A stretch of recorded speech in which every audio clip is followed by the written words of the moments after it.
All right, hello everyone, and peace of Christ to all of you. Today we have a very important topic. Please invite your friends. Before we start, if you don't mind, for those who did not download the video, it's called "The Most Dangerous Animals According to Islam." Please download it. The Muslims, they launch a big attack in this video and they flag it to YouTube. But thanks God, YouTube agree with us that this video have nothing wrong with it, and we have it back. So. Um, Download it because I'm not going to keep it in my page. Anything will make Islam look stupid. Islam fight it for sure. And actually, all my videos make Islam stupid. And stupidity is our problem. You see, if we go right now and we type the word Islam in YouTube, what do you see? I mean, 90% of the videos is false statements about Islam. What Islam really about women says about women, you know, TED program, very famous program, 1.6 millions, and they brought a Muslim women to speak about how amazing Islam, how Islam respect the women, when the fact Islam do not even consider the women as a human. So if you want to learn about Islam, you find a lot of liars, and sadly, not only Muslims, even those who they are ignorant. I don't want to say, I don't want to call them liars, but they are lying. Yes, they speak based on ignorance. Like somebody will say to you, I mean, even those who they are against Islam, they say to you as an example that the Arab are from Ishmael. I don't know where they get this from, but this is something we hear in every church: copy paste, copy paste, copy paste, ignorant. So the problem is that ignorance is not only exists between Muslims, it exists between us. Somebody, he claimed to be a priest, yet he give you garbage, and nobody asked him, where do you get this from? They say to you there is a prophecy in the Bible about it. That's false. The prophecy is about Ishmael. Nowhere it says that Ishmael is going to be the father of the Arab. Secondly, one of the ignorant things we see always, Arab is not even an ethnic group. They are not a nation. Arab is a word coming from the word desert. Whoever live in the desert, they call him Arab. This is why even if you go to Qatar, then you move to Emirat, then you move to Saudi Arabia, you will see they don't look the same. Look at someone from Yemen, and someone from Eritrea, and someone from Bahrain, and someone from Qatar, and someone from Saudi Arabia. They don't look the same. People of Qatar, they look the same as Pakistan. And that's very easy to understand because they are very close to Pakistan. They look exactly Pakistani. Their hair, their eyes, their skin, they look exactly like people from Pakistan, or let's say India. So Arab are not an ethnic group. And as you know, all of you, supposedly I'm an Arab. But if we go and I walk in the street, I don't find people look the same. Like, have you ever heard of a Japanese who look white and the other one who look Asian? It's impossible, right? Japanese is Japanese.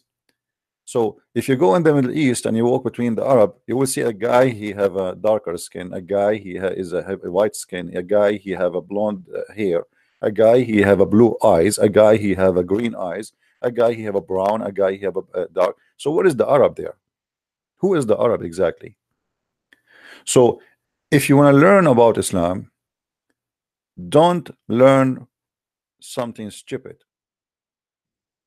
And if a priest he says to you that the Arab or Muhammad or even they say to you Islam, not only they go to Arab, they say Islam is from Ishmael. This is stupid.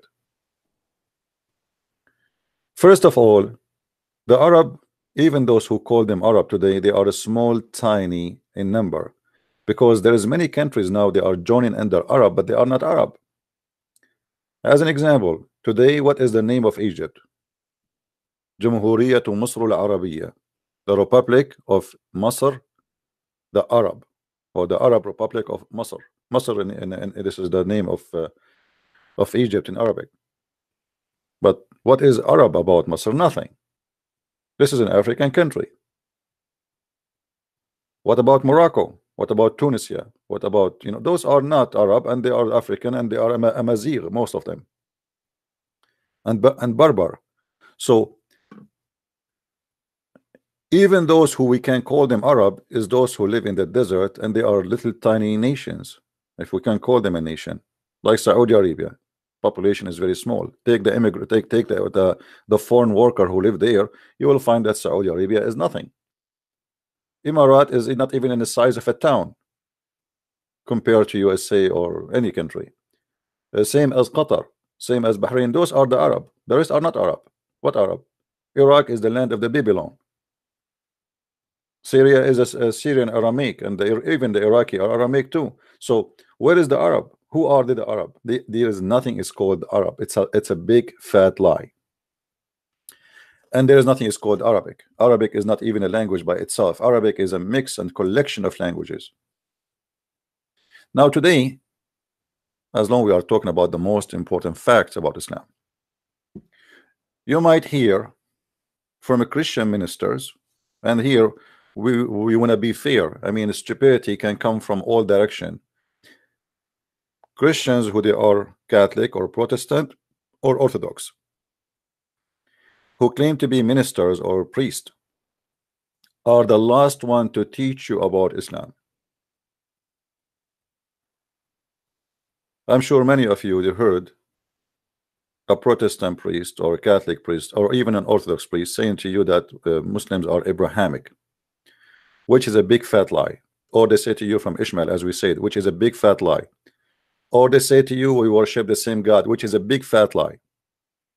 So when you go to a church, try to examine your minister, see how much idiot he is or how much knowledgeable, because it cannot be both. You know, either you are an idiot of the village or you are knowledgeable. Because a person who spent his life supposedly studying to be a priest, and then he do not know where is the Arab coming from, and he do not know if Muslims worshiping the same God as we do, and he do not know that they are Abrahamic or not, then he is an idiot. Correct? So don't take your knowledge from idiots. And it doesn't matter if they are wearing a uniform of a priest or a minister. Like James White, he says to you, and he is a Protestant supposedly. He said that whoever says Islam is, you know, like somebody asked him, do the Muslim worship the moon god? He says, how that can be? This is impossible. Why? Because the Quran says don't worship the moon. I mean, how stupid that answer is. If the Quran says don't worship the moon, that means don't worship the moon god. What the moon god have to do with the moon? Worshipping the moon god is not worshipping the moon. We have to understand what is the moon god. If we go in the Quran proves that Islam worship the moon god. If the Quran says don't worship the moon, don't worship the sun, does not change anything, that Allah is nothing but the moon god. Why? Here we go.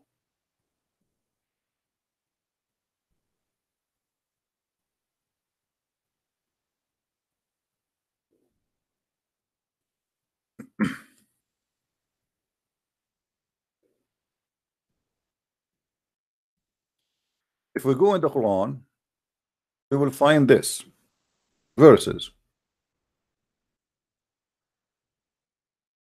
The Quran mention a 3 female deity, and I challenge anyone from those who say that Allah is not the moon god, not the moon, he is not the moon, he is the moon god, is not the moon god. What is the story about Al-Lat and Al Uzza? It's very simple. The moon god have sex with the sun god and they have a daughters. The moon god is the male, the sun god is the female. They had sex and they have 3 daughters. As simple as that. So if Allah is not the moon god, where the 3 daughters are coming from? The story. Are you guys getting the point?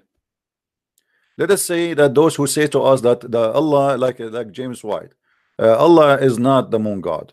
This is wrong. Okay, we'll let it go. Okay, so what about the Arab? Believe those who worship Allah before Muhammad, long before Muhammad. They are the one who built the Kaaba long before Muhammad is exist. Why in the world they believe in the story that the moon god did marry the sun god and they have daughters, Al-Lat Al Uzza, and those are the daughters of Allah? You know what I mean? I mean, stupidity is amazing sometimes. It's just in the front of us.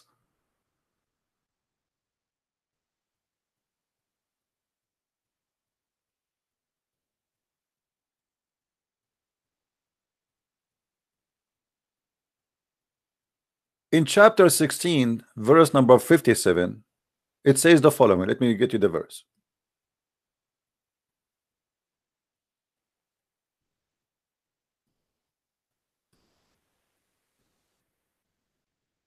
I mean, how clear we can make it more than this? And sometimes, you know, if, like you feel like you wanna pull your hair up, like, you know, I cannot take it no more with the stupidity and the madness and the garbage which they try to feed to our childrens and our families. You go to the church supposedly, you think that you are going to listen to somebody he have a knowledge, but you go there, you see nothing but a donkey who is wearing a uniform, claiming to be a priest, taking the stage to teach you false information in order to deceive you, because this is all help the devil to convince you that Muhammad is Abrahamic. And as long as he's Abrahamic, so what the problem? And they assign to Allah. You see the translation here. Look at this good donkey. Always when he see the word Allah, he translate the word Allah as God. That's false. Allah is a name, not a word mean God. Garbage in, garbage out. Where is the other donkey translation?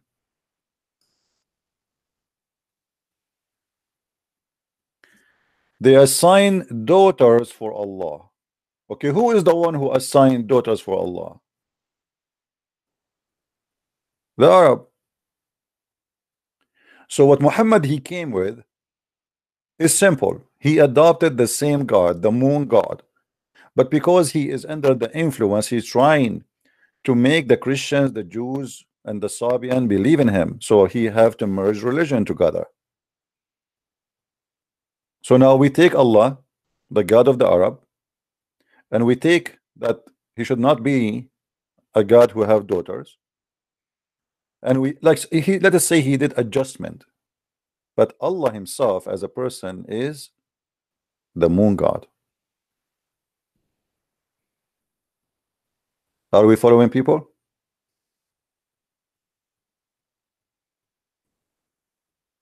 I mean, how clear we can make it more than this? Why they even assign that Allah have a daughter? You tell me. Why the Arab they assign that Allah have a daughter? Where the idea is coming from? You can go and search right now. You will find that the moon god married from the sun god, and they have daughters. As simple as that. Al-Lat and Al Uzza and Manat.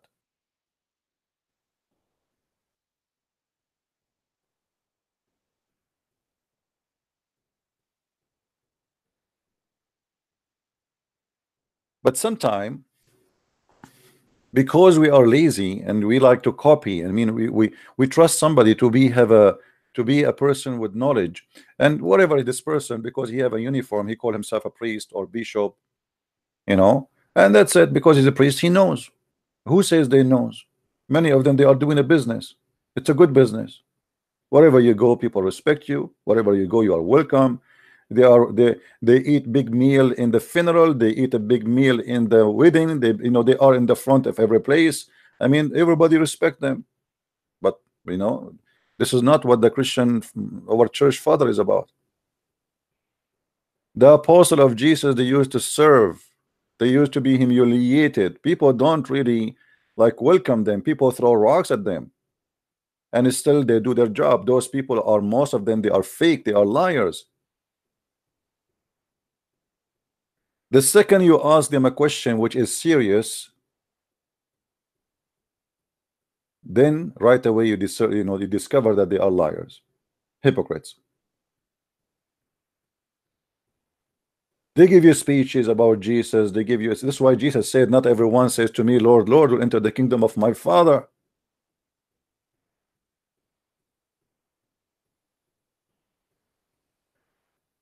So, my friend,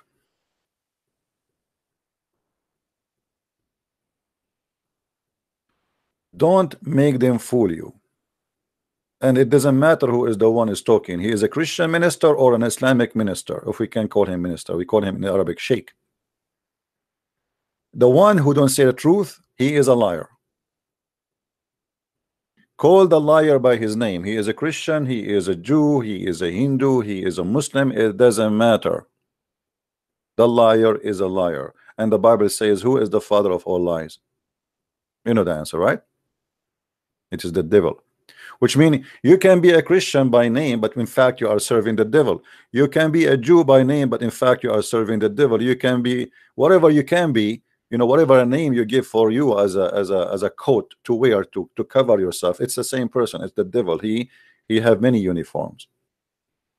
He come to the Muslims as a Muslim. He come to the Christian as a Christian. He come to the Hindu as a Hindu. He come to you in the way you like. What do you like? He is very flexible. And even Muhammad himself, he believed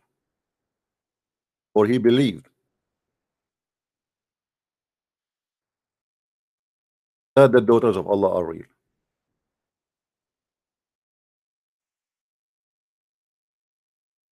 If you remember,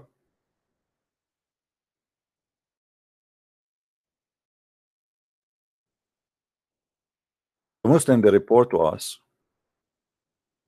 that the Prophet of Allah, he sent who? He sent Khalid ibn al-Walid to kill a woman who supposedly she is the daughter of Allah. And even the Muslims, they claim that he killed her for real.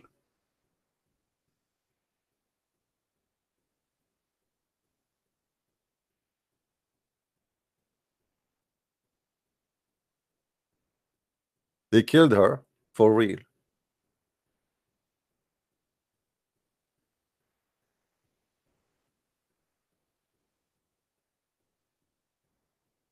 I would try to find the story in English for you.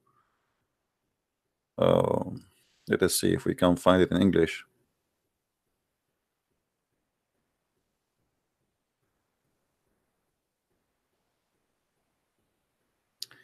Let us give it a try. Will be good if we can find it in English, but mostly no, but we will see.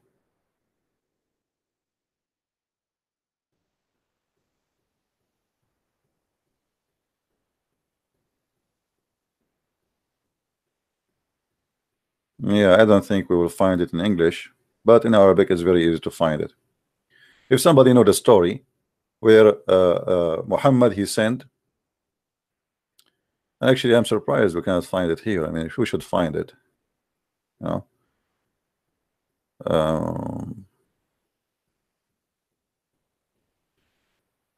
And actually Al Uzza is a black woman too. Here we go. I mean, again, you know, remember that always Muhammad he make whoever supposedly is evil for him, he color him by black.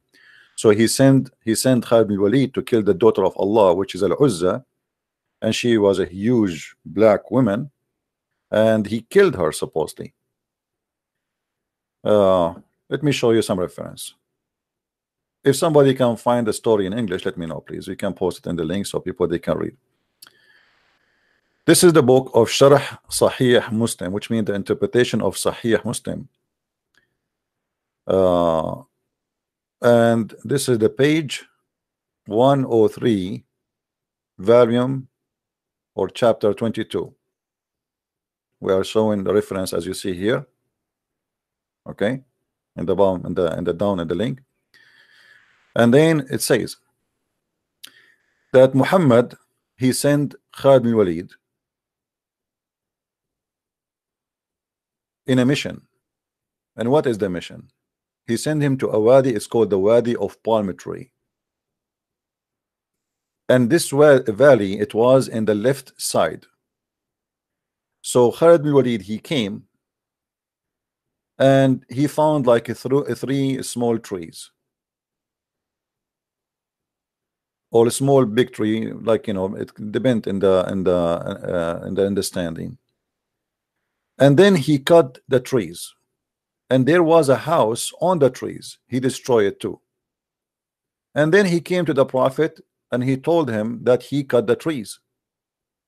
Muhammad said to him, go back, you did not cut anything, which mean, i.e., you did not kill Al Uzza. So Muhammad, he believed that Al Uzza is a true person. You know what I mean? How, you know, how like how Muslims can explain to me such a thing? Why Muhammad is sending one of his warrior to kill something is not exist, unless it exists. You know what I mean? As long Muhammad, he insists that you should go back and you should kill Al Uzza, then the Al Uzza must be true person. So how in the world Muslim they say to us that this is a fiction belief, Al Uzza is not exist?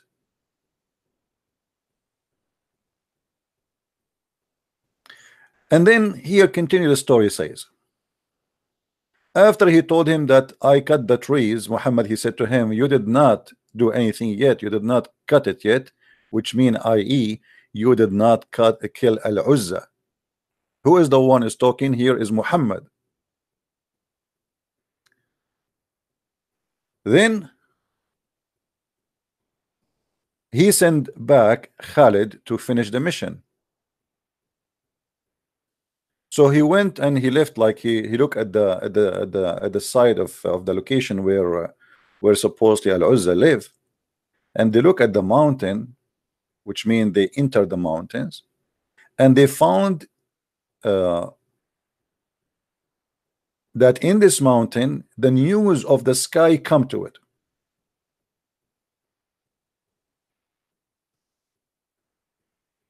The one who bring the news from the sky, he is supposed to Jibril. He is the one who informed the Prophet Muhammad that they did not kill Al Uzza. Al Uzza is still alive. So they went to the mountain and they were screaming, oh Uzza, why you are hiding, oh Uzza, like come out or die, you know, you are like you like it or not, we will kill you, وإلا فموتي رغم أنفك, which mean, if you have a God, well, let him make him crazy. I don't know how stupid that statement is. I mean, if you have a God, make him crazy, which mean, I think they meaning that, okay, let your God come and be crazy on us, like punish us, do something. Or at least, by the way, here this is interpretation, this is not the story. The story doesn't say that. The story, they said that is when they arrived to the mountain, they said to the Uzza, hey Uzza, let your God come out, you know, etc., blah blah blah blah. And then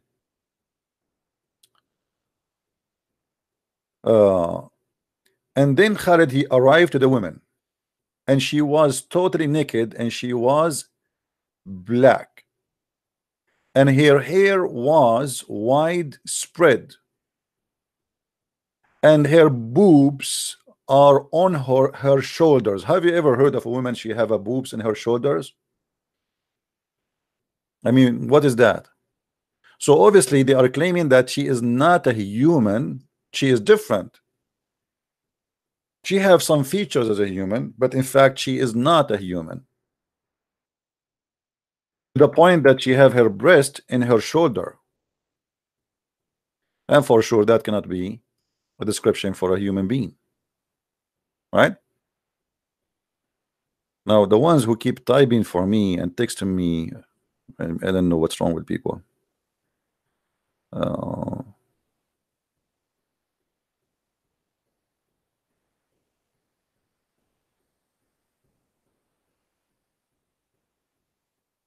All right, guys, you know,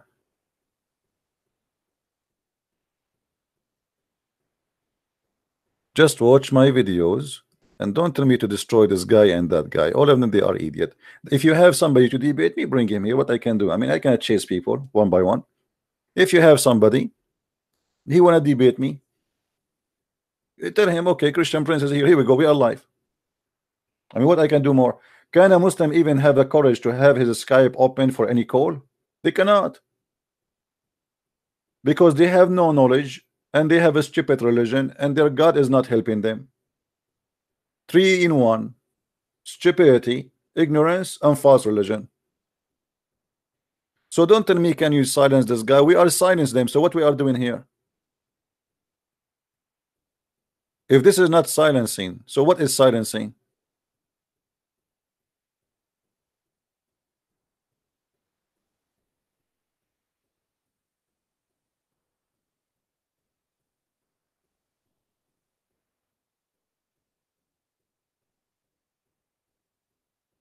And then people, they send me a link. Okay, this is away from the topic. Can you, like, I mean, come on, guys. So focus. Don't send me any link for anyone, please. I am here to do what I need to do. If you have somebody to debate me, let him come. Don't tell me this guy he said, that guy he said. Let them say whatever they want. If they are brave enough, here we go. We are here.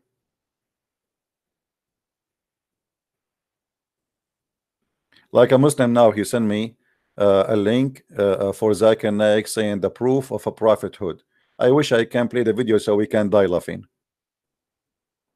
Muhammad, he have a proof of a prophethood. Here we go, it's in front of us. Muhammad, he claimed that Al Uzza is a real daughter of Allah and she is a real person, which means that this woman, she was alive for centuries and thousands of years, because Al Uzza is exist before Muhammad. Al Uzza is exist all the hundreds and thousands of years before Muhammad. So now we are saying, by Muhammad saying that he sent Khalid and he killed the woman, her name is Al Uzza, he just admitted that Al Uzza is a real person.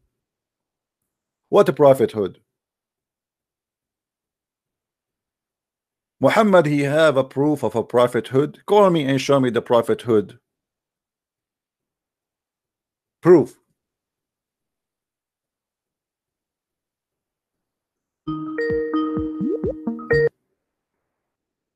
Yes, Abdul. Hello? Yeah, you hear me? Hello? Yes, Abdul, do you hear me? Let me call him back.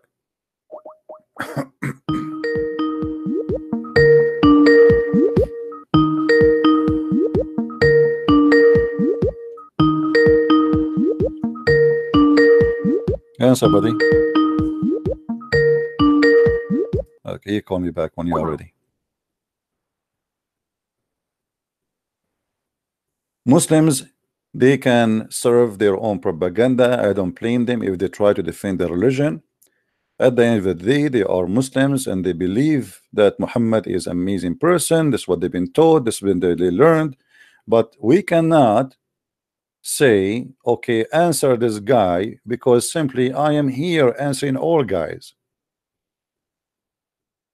If everybody do fart, you sent him to me saying answer him. You know, if you want to do something good, send me the guy who fart the fart. Let him come here with his smell, and you will see how we will make him ashamed of what he said. But we cannot chase people says this guy he said and this guy he said. You know, I mean, sometimes I have to do it because the Christians don't do a good job in a debate or something like that. Yes, Abdul. Yes, how you doing, man? I'm fine. How about you? My sheikh, he had one question from you. He said that, are you willing to know the truth, or are you just trying to make fun of Quran and Hadith? My friend, your sheikh, he called me and you are a witness. He could not answer one question of my questions. I'm not making fun.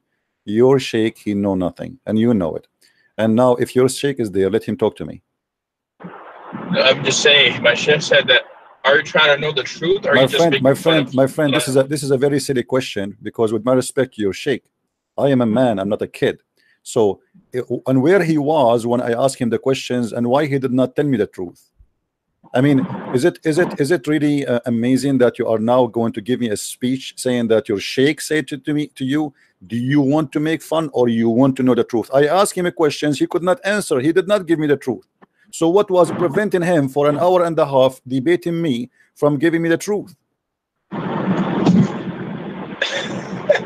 Why he was saying to me, oh, you have many questions, you have many questions, oh, you have many questions, I will call you back, we will be back to you. He did not give me any answer. So now you are giving me a speech about my sheikh. Your sheikh is, and you said he have many, and he told me he will send many students of his student to listen to me, right? Okay, well, if he himself he cannot teach you about how to answer a Christian prince, shouldn't he answer a Christian prince? What happened to your sheikh? What happened to him? Why he not calling me? He's gonna call you back, but the only question that he has from you, that are you willing to know the truth, or are you just trying to make my friend, we are the follower of Jesus, and Jesus says, I am the truth, and the truth will set you free. We are not playing games here. So your Christianity is the Christianity of St. Paul. You can say whatever you want. This is based on your ignorance, not based in fact. Based on your ignorance, and let your sheikh says that to me, and you will see what will happen to him. Let him dare to mention the name Paul to me. No, your Christianity is Christianity of St. Paul. My friend, I don't like stupid talk.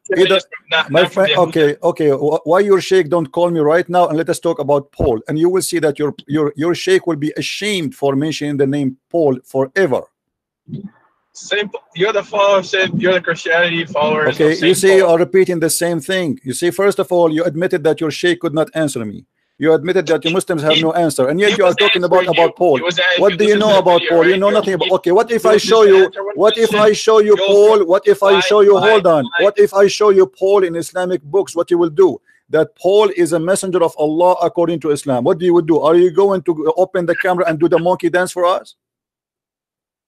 Saint Paul.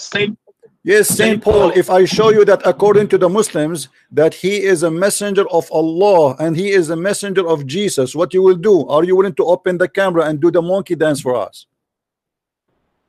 And this is all from Islamic books, zero Christian books. No, you gotta do your homework, bro. No, you are the one who have no homework, and you are the one who is a kid who do not know what he's talking about. The same as your sheikh. Your sheikh is not a sheikh.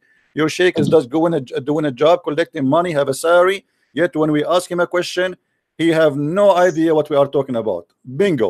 And what he say to me? Oh, you have many questions. Okay, brother, you have many questions. We will answer you later. Okay, you have many questions. Yeah. This is a good question. But he could answer any question? No. And you are doing the same now. So you send me a link of Zakir Naik for video. Says the proof of the prophethood of Muhammad. Can you tell me about this link, please? You didn't watch it? No, I will not watch, because we cannot play it. They will claim copyright over it. Tell me what it says. You should have watched it. My friend, tell me, did you watch it? Did you watch it yourself? Did you watch it yourself? Did you watch it yourself? Tell me what Zakir Naik, he said. What is the prophethood, the proof of Muhammad? Is that because he have a penis, have the power of 14 men? What is the proof of prophethood of Muhammad? Is that because he said the moon is split and the moon never split? Is that because he have sex with a 6-year-old girl? He said the Christians are the follower of Saint Paul, not of Jesus. Muhammad, he said that. Muhammad, he said that. This is additional sign of the stupidity of Islam, because your prophet never mentioned Paul. Hold on, why your prophet never mentioned Paul, but you Muslims keep throwing rocks at Paul? Are you saying to me that your prophet you do not know? Sorry, I didn't hear you. What did you say? Why your prophet never mentioned the name of Paul in a bad language? Why he did not say Paul is the problem? Why Muhammad never say something wrong about him, but you Muslims, you keep talking, attacking Paul? No, you didn't do your homework, bro. You gotta go back and okay, Abdul, let your sheikh call me. Let your sheikh call me. I have no time for kids. Take care. Homework. Go to the home of Allah, which is a Kaaba, have a black stone, and kiss it. Homework. If you know what homework mean, you should not pray in the direction of a rock. Homework. Have you ever heard of a God? He have a house, and this house have a holy stones, and those stones, they have eyes and ears, and they have mouth, and they are going to talk. And they used to be white and they turned black because of sin. And then with a prophet, he kissed the stone, so we kiss it. There's a website, it's called Convert to Islam. I chatted with them. I said, I have a question, please.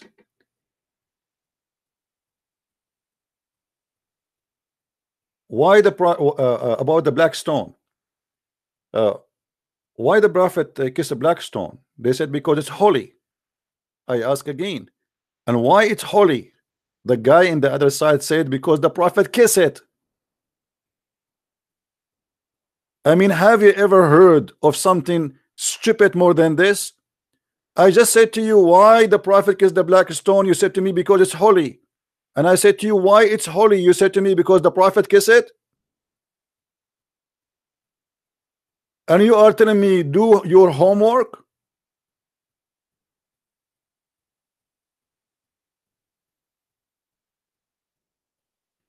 And you know, just because you mention this guy, your sheikh, let everybody laugh. Guys, do you want to laugh about the sheikh? Shall we play some of the sheikh debate with me?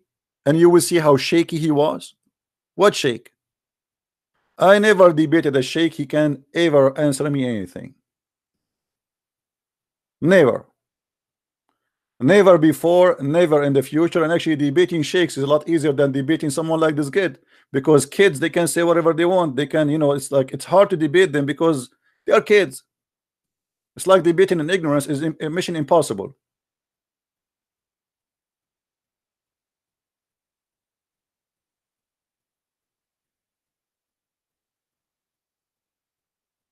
Let us see what happened in this debate.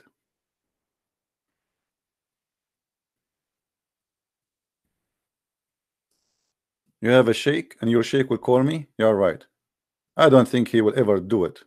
Assalamu alaikum. Assalamu alaikum. Even Salamu alaikum is a theft, is not Islamic. This is something Muhammad he stole from the Jews.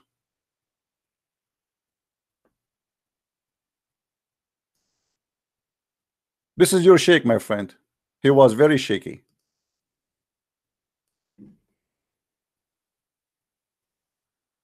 Do we have any Abdul?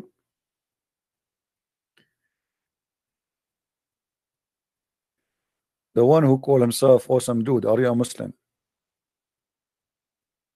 I want only Muslims to call me. This is from the start when the sheikh he called us. Listen and laugh. Do we have any Muslim?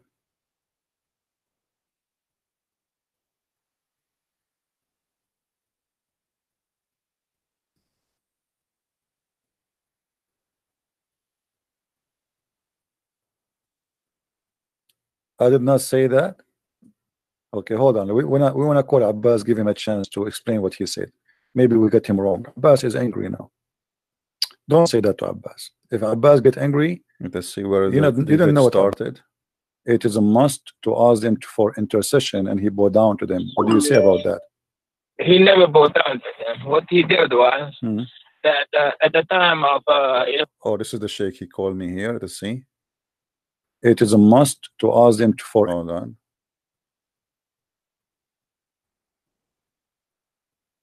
You did not say that.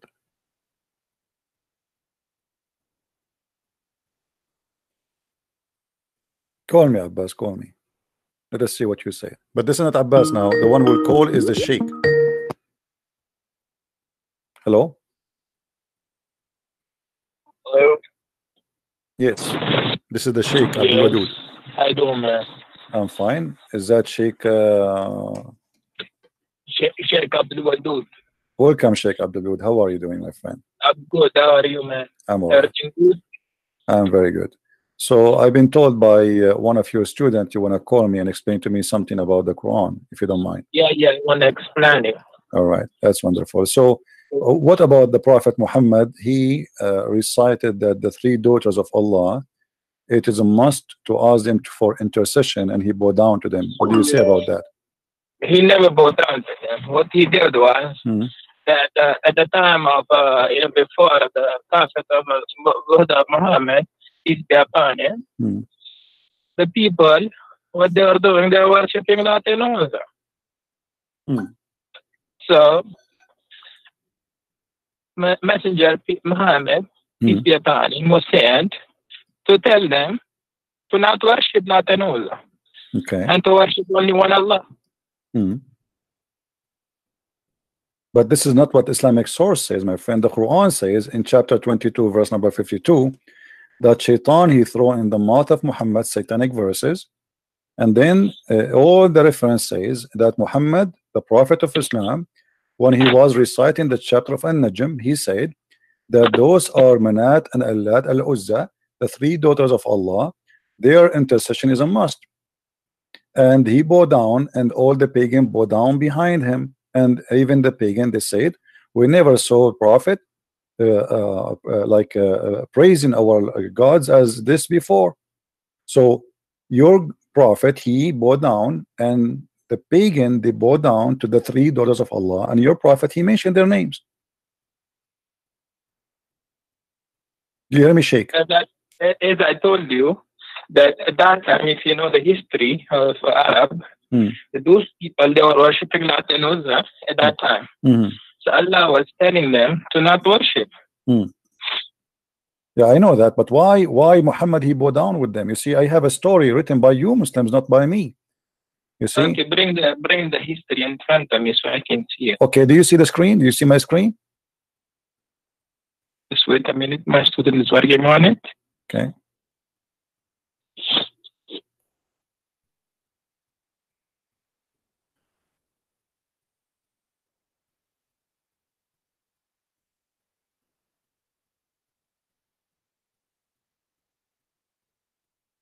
Okay, this is Asab Nuzul by Al-Wahidi. Do you speak Arabic, Sheikh? Yeah, I do. Yeah, let's see. What... Okay.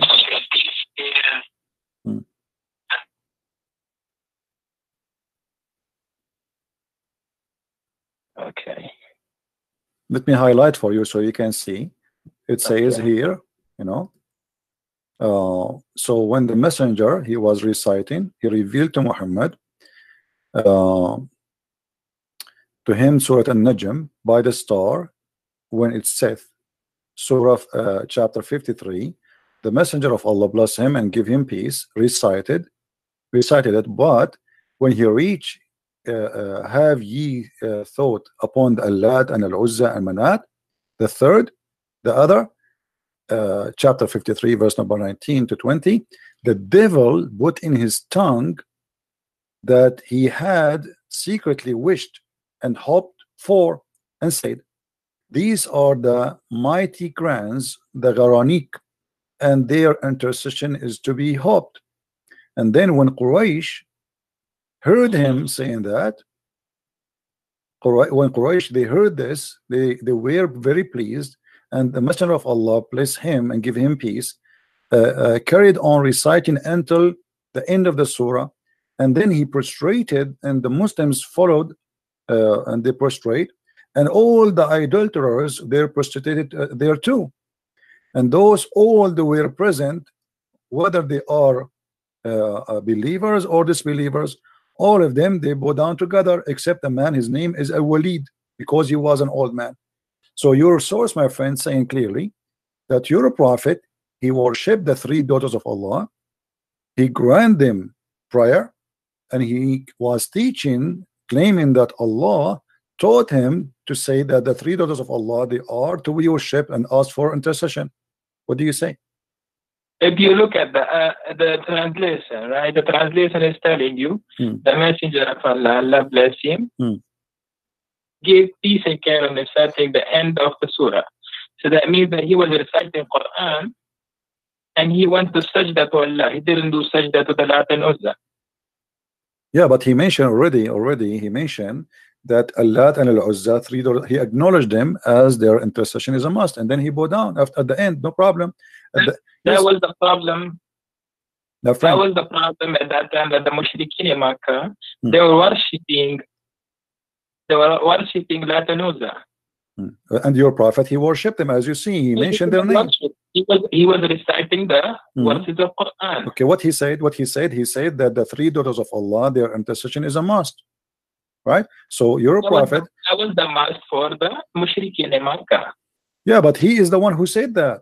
He is the one who said. He said that was the must for the mushrikeen in Makkah. No, he did not. No, he did not say it's a must for the mushrikeen. He was reciting chapter of the Quran. He was not reciting what they believe. He was reciting Quran, chapter of An-Najm. So he was reciting An-Najm, and he inserted in An-Najm that the three daughters of Allah, their intercession is a must. He is not saying, don't say that he was saying it's a must for them. That is not true, my friend. That is not to fabricate. Don't fabricate things some your prophet did not say. It's not fabricated, brother.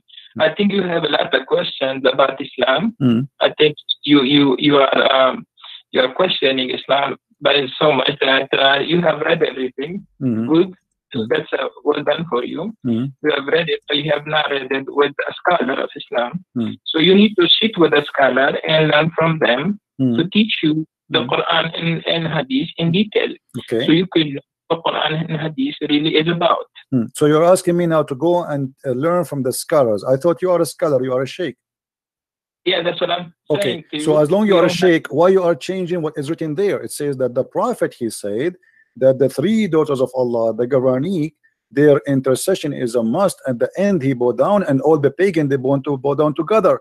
And not only that, the people of Quraysh, they said, we never heard Muhammad creating our gods as much as good as today.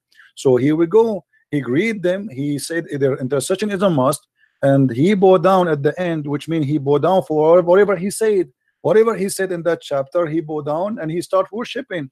He said that the three daughters are included in his prayer. He prayed. He's saying, reciting Quran, and then he says the three daughters of Allah, their intercession is a must.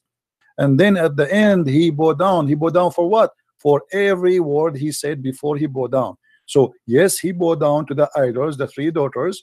And as you see, even the Quraysh, suddenly all of them together, they are worshiping the same God.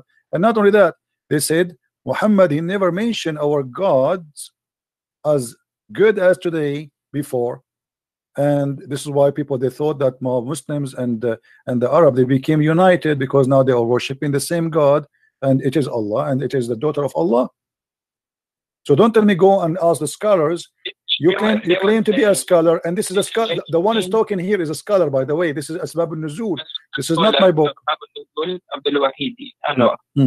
So the thing is that you need to sit face to face with a scholar and have your question, in front of him. You are saying in this Al-Lat and Al Uzza, Surah Al-Najm, ayat number 19, have you ever considered the idols of Al-Lat and Al Uzza? And then about the third, and the Manat, then is it that you have male and female? He, Allah, has females, and it's totally unjust division. And after that, there is nothing but the names you and your forefather have invited. Allah has sent down no authority attached to them. They are the following nothing but conjunction, and what their soul desire, while guidance from their Lord sorely reach them. Yeah, but the question, my friend, the Quran saying now that Shaitan. Yeah, but the Shaitan, the Quran, the Hadith says, the Quran says that Shaitan, he throw in the mouth of Muhammad satanic verses, correct? Shaitan was trying to do that, but Muhammad never listened. No, not trying. My friend, let us be honest. The statement in front of you, where it says he was trying, he was not trying, he was successful. As you see, it says here, the devil, he throw in his tongue. He throw already, and your prophet recited that. He did not try, it was successful. Your prophet, he said that the three daughters of Allah, their intercession is to be hoped for. So he was not trying, he did. When the messenger, read carefully with me, my friend, okay? Read carefully, please. When he arrived reciting Al-Lat and Al Uzza and Manat, the third, the devil, let us read together, the devil put in on his tongue what he had secretly wished and hoped for, which means the devil he wished for. These are the mighty grants, the granite, and their intercession is to be hoped for. So your prophet, he said, what the devil he put in his tongue, said that, and everybody heard him, that the three daughters of Allah, Al-Lat and Manat and Uzza, their intercession is a must and hoped for. So your prophet recited satanic verses. And not only that, you will see in the same page, you will see that the angel later, angel Jibril, came to Muhammad and he said to him, those verses you recited before is not from Allah. Here we go. At the evening, read with me carefully. At the evening, Jibril, peace be upon him, went to the messenger of Allah, Allah bless him and give him peace, and said, what have you done? You recited to people that which is did not bring from Allah. Glory is to He. And you said what He did not, what I did not say to you. So my friend, don't tell me that Shaitan was trying. Shaitan was able and he was successful. And even Jibril, he came to Muhammad and he said to him, what you have done. Go ahead, my friend, answer. So if you know that most of the tafsir of the Quran, that you know there is not, sometimes they're not recommended by all the scholars. You know about this, right? What is the one you recommend for me? As long as this one is not recommended. I would recommend Marif al-Quran by my student. He's telling me to make it easy for which one? And by Mufti Muhammad this is a new. Are you Ahmadiyya or something? This is a new. Those are real scholars. Who are those scholars? Those are not scholars. I never heard of them. So you are saying to me, Imam like Al-Wahidi, At-Tabari, the real Imams are not considered by you, but a guy who just born yesterday, he made a book, and this is the one who will explain the Quran to us. Don't you think that this is hypocrisy? It's not hypocrisy. So how you don't accept the scholars? How come now this guy you are calling him Mufti? He learned his religion from who? From those scholars. So how now he can explain the Quran better than them? Better than them. Why? How he is what? He is so good. So now what we will do with this? Are you saying that this guy what can you read for me what this guy he said about this verse? Okay, go ahead. What your scholar he said? He's saying that we did not send any messenger. Allah says, you are not our prophet. He faced a situation that when he recited the revelation, the satanic cast doubts about what he recited. The satanic people, or those people who are worshipping Lat and Uzza. Okay? So Allah nullifies what the Satan cast. Then Allah makes his verses firm. Allah is all-knowing and all-wise. This is an interpretation now? He did not. He did not give interpretation. He's just quoting the verse again. I mean, this is funny. How this can be interpretation? He's just my friend. Okay, I will go with this funny interpretation because he did not give interpretation. He did not give interpretation. Secondly, you just admitted that Shaitan he cast in the mouth of Muhammad, and Allah will delete it. What Allah deleted from mouth of Muhammad? What Allah deleted? He did not send any messenger before you know. It doesn't matter. It doesn't matter. This case here is about Muhammad. My friend, no problem. My friend, each time I talk to you, you start reading from zero. It look like we have a machine talking to us. My friend, I'm asking you friendly, please, friendly. The verse saying, and you quote for me, and I heard you that he said that Shaitan cast. Okay, Shaitan cast what exactly? Can you quote for us what he cast in the mouth of Muhammad? The Satan cast doubts about what he recited. What he recited? Can you tell me? They were doubting Muhammad. This is not the question, my friend. This is not the question. You just said Shaitan he cast in the mouth of Muhammad. The question is what he cast in the mouth of Muhammad. Can you tell me the words? About what he recited? Yes, about what he cast. What the Shaitan cast. Allah will take it off, correct? Okay, but what he cast. What the Shaitan said to Muhammad. As you said in Surah Al-Najm that Lat and Uzza was the people of Quraysh. They were worshipping Lat and Uzza at that time. This is not the question. This is not the question, my friend. I don't know what's wrong with Muslims. The second we ask them a question, they go in panic mode. I'm asking you friendly. What the Satan told Muhammad when he was speaking? What Satan made Muhammad? What he threw in his tongue? What is the sentence? Can you quote the sentence for us? So the Satan, they put nothing in the mouth of Muhammad. They were in the mouth of Muhammad. They were trying to put something of Lat and Uzza. Where you are getting this from? I mean, what do you mean trying? It says there that even the Quran says Shaitan cast. Allah will take it off. Not a trying. Who trying? It is Shaitan he cast in the mouth of Muhammad. Muhammad is from the satanic people, or he is a prophet? He is a prophet supposedly. So the Quran confirmed that Allah cast in his mouth. Why you are changing the words? I'm asking you, my friend. I'm asking you. First of all, when you say to me, you hear me? You hear me? When you say to me that they are trying, you are corrupting the Quran. The Quran says it clearly that Allah will take what Shaitan cast in the Quran, not in the book of the pagan. The pagan is not. They are not following Allah anyway. They don't have a book. Come on. The verse says clearly, whatever Shaitan he cast, Allah will take it off. Take it off from where? From the Quran, not from the book of the pagan. The book of the pagan. You don't have a book. Okay, so that the Quran, my friend, do you have first the concept of God. Can you explain the concept of God to us? The concept of God? Which one? In Islam? No, the concept of God of Christians. Well, you want to change the topic? We'll go because the thing is, at first you don't know what to follow and what not to follow. Really? And you are the one who knows what to follow and what not to follow? Yeah. Okay, if you know how to follow and what to follow, why your prophet he kisses stone? For me, my God, he said, you asked me about the concept of God. It says, don't make images what is in heaven or in the sky, and not to worship anything except God. How Muhammad he kiss a black stone? Is that a concept of God to kiss a stone and to believe that it's a holy stone? Is that a prophet of God who says to him that I am going to protect you and you are masoom? And then we see that Muhammad receiving satanic verses. Is that the concept of God to say that God is one, and then you say shahada, which is contained the name of Muhammad and the name of Allah?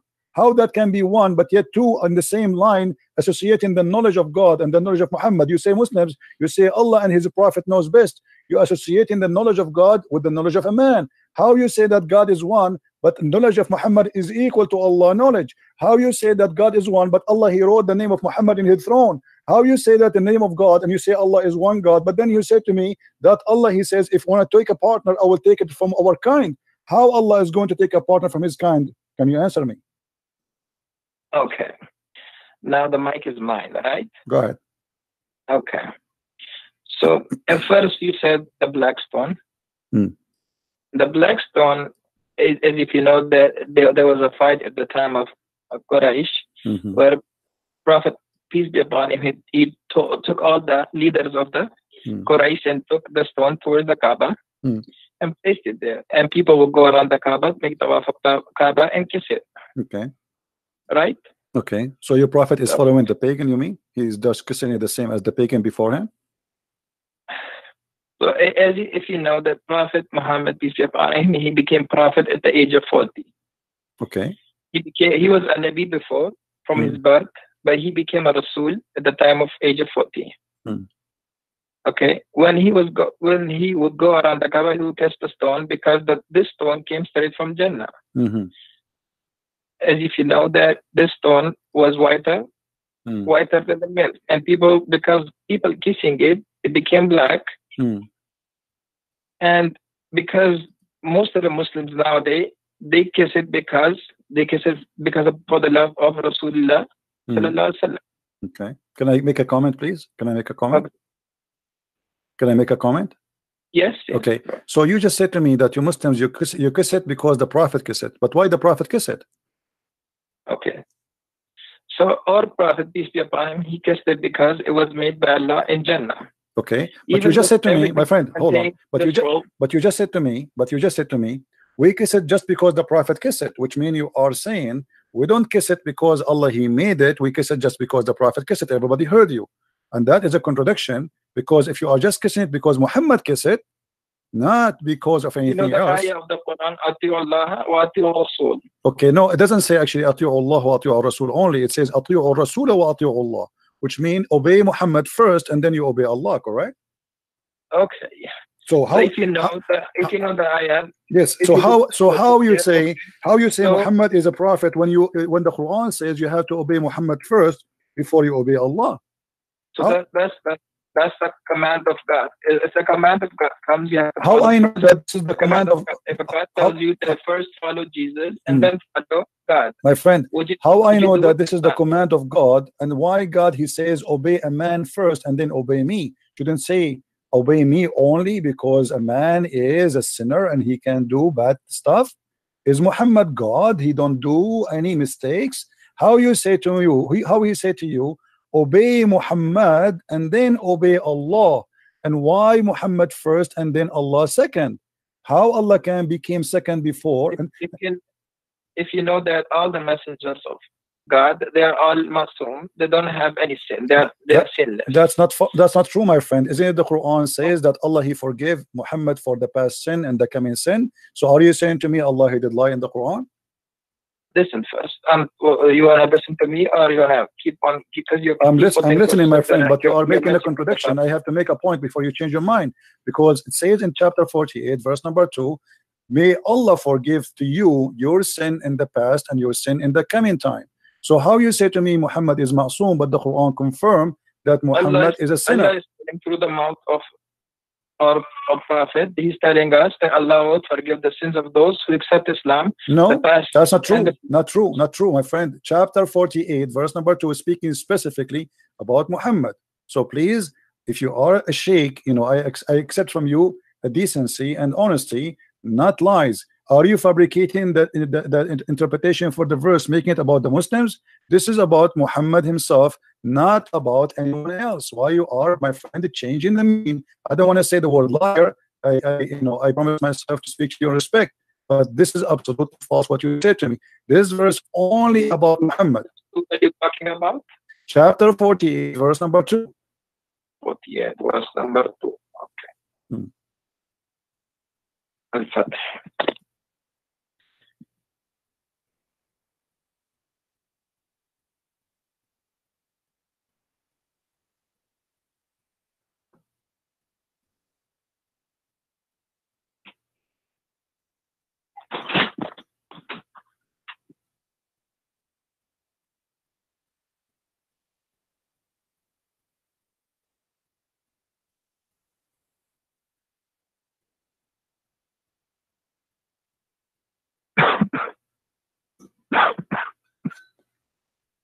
Take it easy, my friend. Drink some water, please.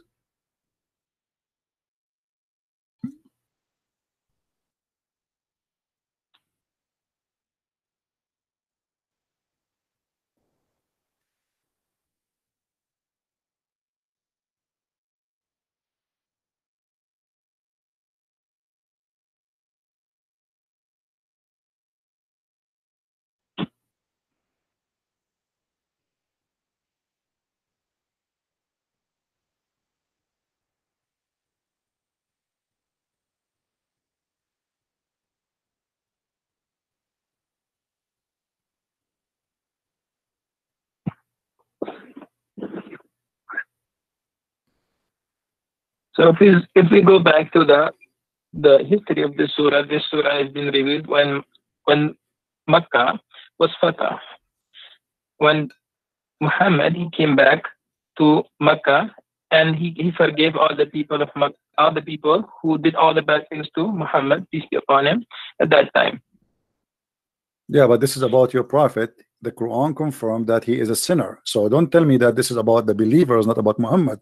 So now we correct the thing. Thank you very much. So the Quran confirmed that Allah may forgive the sin of Muhammad and his in the past and the one to come. So how you say to me that the prophet protected, but yet he is a sinner? And the same time, that would be a contradiction, because how he said to us, obey Muhammad, he is a sinner, obey him. Obey him. Whoever obey Muhammad, obey me. But now I have to obey a sinner. That will make me obeying God. But if you are a sinner, that means I have to obey any sin you do, because you are a sinner. You are not perfect. Are you Muslims saying that Muhammad is a perfect God, but he's a man? We're not saying that he's a God. Okay. We're saying the prophet of Allah. Okay, but you are saying to me, he's ma'soom. What ma'soom mean? Ma'soom does not make mistakes, correct? Yes. Okay, but how he don't make mistakes, but he do sin? Sin is a big mistake. Sin is a big mistake, not a mistake.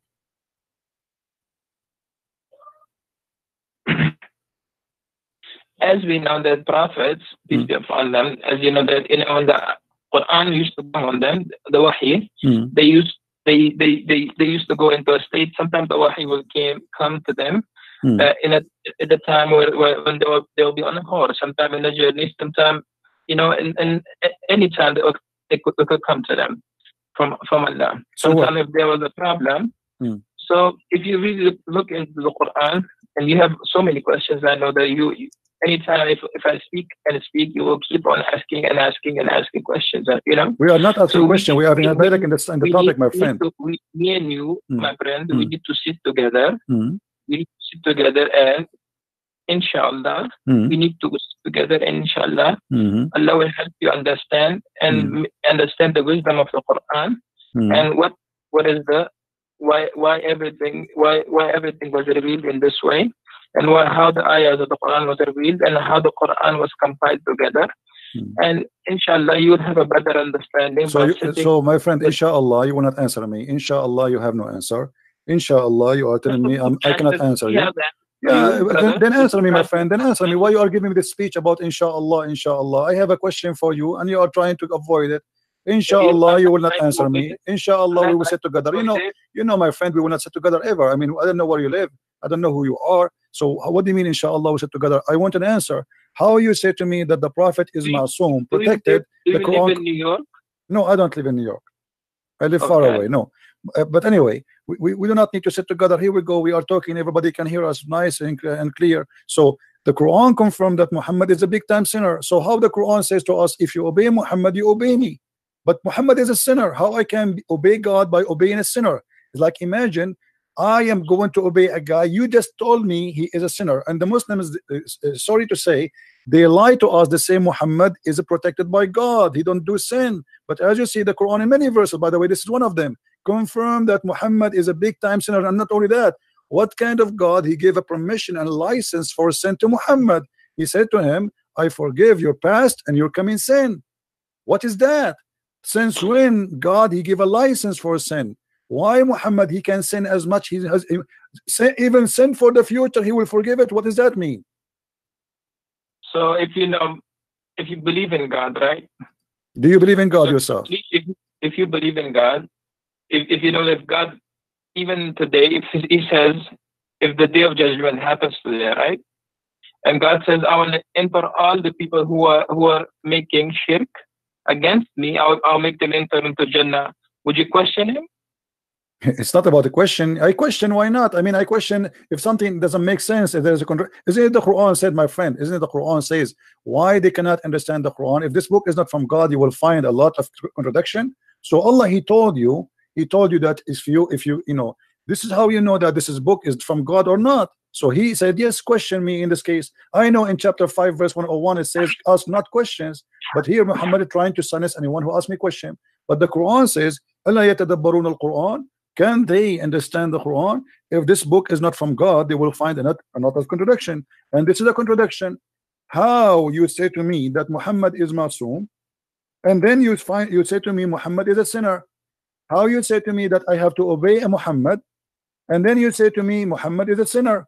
Who you say to me if you obey Muhammad you obey God, but you say to me that Muhammad is a big time sinner to the point may Allah forgive your sin is not even guaranteed.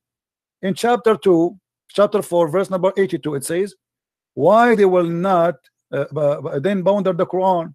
If it had been from other than Allah, they would have found in therein much a lot of contradiction.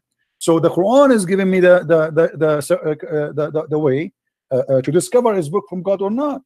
So, and the same method I use it in the Quran, it's proven to me Quran cannot be from God. Okay, brother. You have really good questions, and inshallah we will answer all those questions for you. All right, my friend. Okay. So as you know that why was Adam and Eve? Why were they taken out of? Why? Why were they taken out of Jannah? Why? You know why did the devil became the cursed one? Okay, you know why did the devil became the cursed one? No, my friend. Why Adam and Eve was taken from heaven according to Islam? So according to Islam, why Adam and Eve they were taken out of Jannah?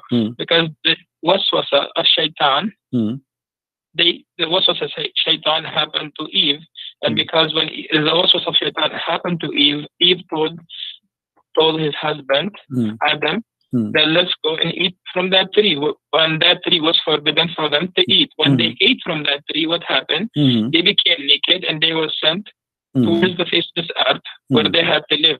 Until now, we are from the lineage of Adam and Eve. But this is, my friend, this is a contradiction for what your prophet said.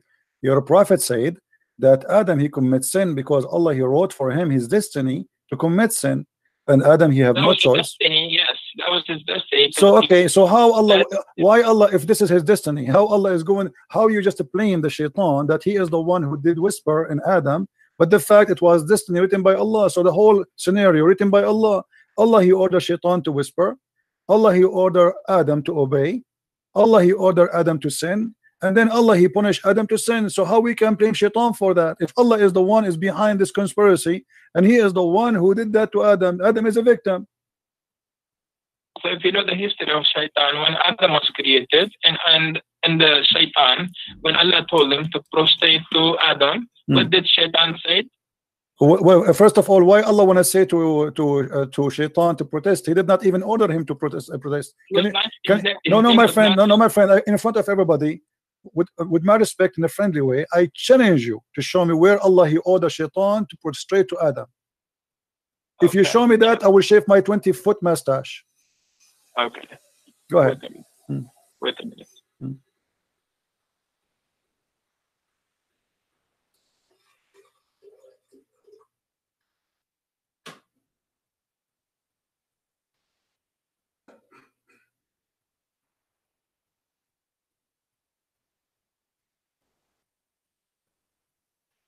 You want me to help you? You can go to chapter 2, verse number 34. Okay, brother, wait a minute.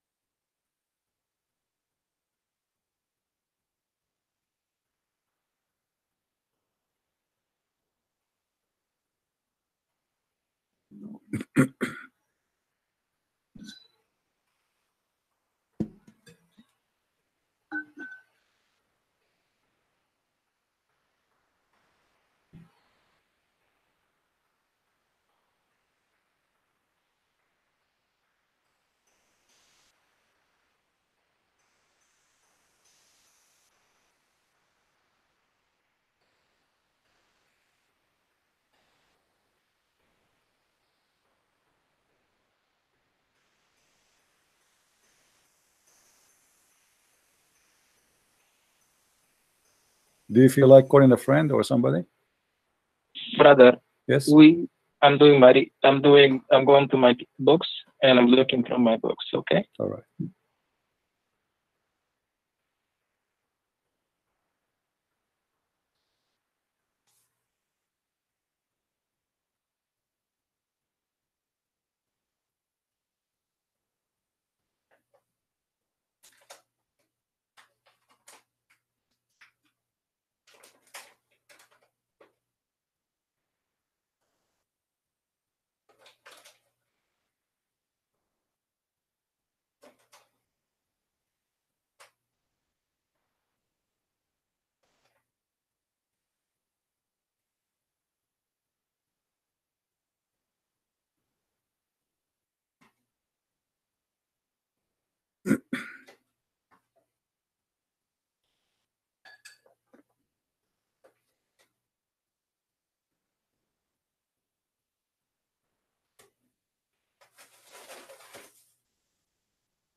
I would like you, by the way, to read my books in case you like to educate yourself. You can get them from Amazon.com. Yeah, brother, I will read your books too. Yeah, you can search in Amazon for Christian Prince, and you can find my books. You have all your questions in your book. Oh, I have answers for the questions, not only questions. I answer the questions in my books. Yeah, sure. Go ahead and read them. Okay. Okay, brother. So as you see, there's nowhere it says that Allah, he ordered shaitan to bow down. Nowhere it says order. He did not order shaitan to bow down. This is a mistake. Surah Al-Hijr. Surah what? 15, ayah number. Surah 15. Okay, verse number 31. Yeah. Okay, but he did not say. He did not say he ordered shaitan. It says he ordered the angels. This is a mistake. This is a mistake in the.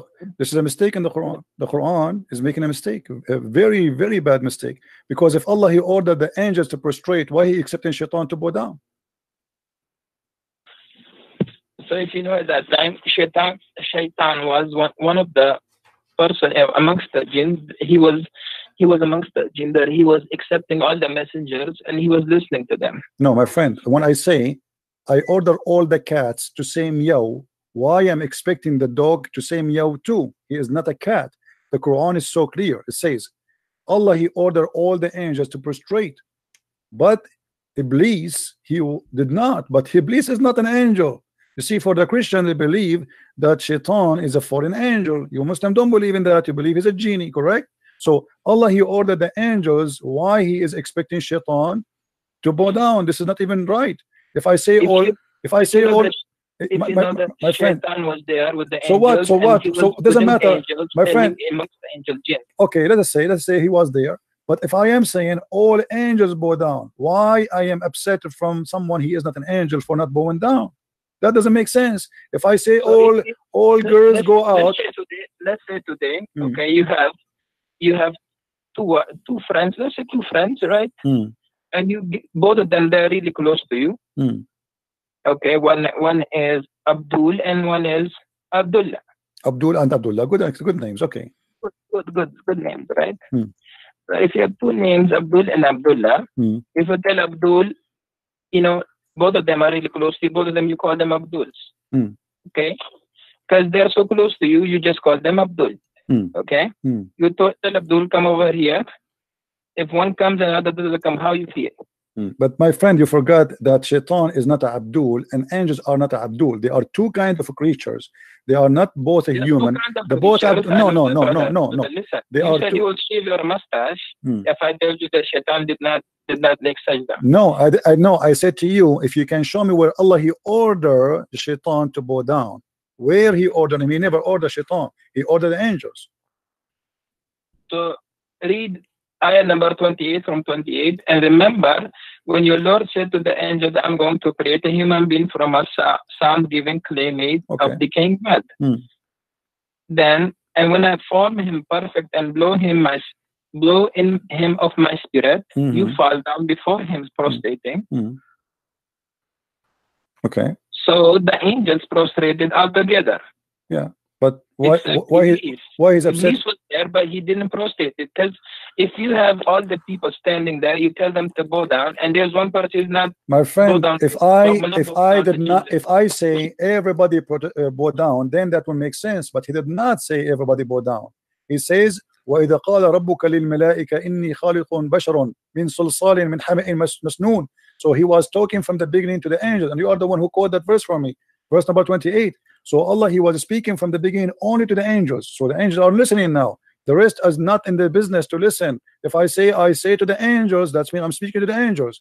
And then he said to them how he created Adam, no problem. And then he said bow down. So all the angels fall and prostrate because he ordered the angels to bow down. So why he is expecting Iblis to bow down? He did not order Iblis to bow down. He ordered the angels. And you can see the same story because your prophet he keep repeating himself.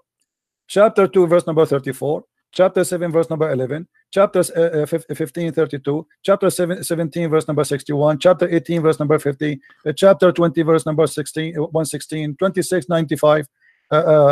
Sorry, chapter so it's all over. Chapter 38 verse number 74, but all of them confirming one thing. Go to Surah 7. Surah 7. Okay. Ayah number 11. That's wonderful. Allah he ordered the angels to bow down. He did not order Iblis to bow down. Fasjudu illa Iblis. Okay, my friend, but he was speaking to the angels. And we created you then. My friend, does it say my friend, you said you speak Arabic. Read the verse for me in Arabic, please. لقد خلقناكم ثم صورناكم ثم قلنا للملائكة اسجدوا لآدم فاسجدوا إلا إبليس لما يكون من الساجدين. Thank you very much. By the way, you have a nice voice. I'd like to hear you sometime if we have a party. My friend, here it says ثم قلنا للملائكة We said to the angels. He did not say that to all. He said to the angels only. So how you say to me, read that verse because he ordered Iblis. He did not order Iblis. ثم قلنا للملائكة. So we say to the angels, bow down to Adam, and they did bow down, except Iblis. He did not. But this is a mistake here. If he is Iblis, is not one of the angels, how you expect him to bow down? That is the most silly statement ever. If I say all cats get out, then I cannot be upset from the dog for staying home.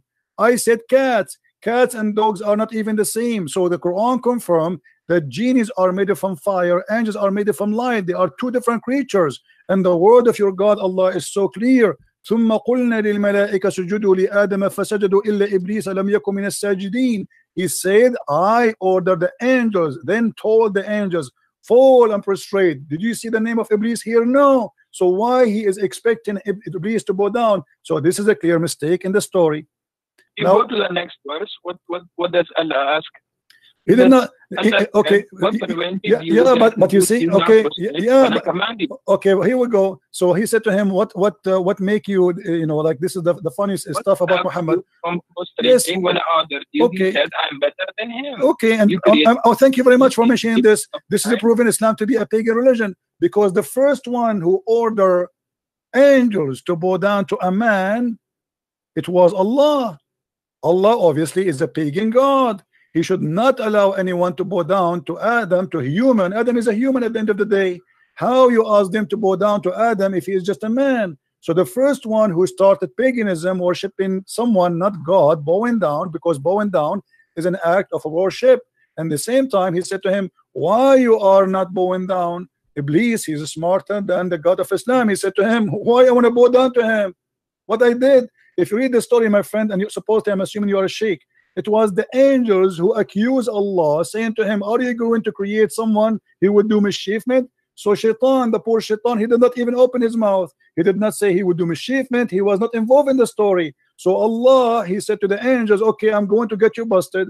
I'm going to teach Adam all the names. And then he brought them and he said to them, okay, Adam, before he brought Adam in front of them, and he told them, I will bring the things in front of you, and I want you to recite the names. They said to him, Allah, only you knows, we know only what you taught us. And then Allah, he said to Adam, okay, Adam, tell them the names. And then Adam started reciting zucchini, potato, tomato, etc. And this is how Allah, he proved that he is all knowledgeable and the angels are wrong. So the whole story is about a fight between Allah and the angels. So what the poor Shaitan have to do with this? And then Allah, he proved to them that because he named the zucchini and the tomato and the potato, the names, supposedly that would mean his God, which is very silly. Because if I have a dog and I call him Susu, and I ask you, what is the name of my dog? And you say to me, I do not know.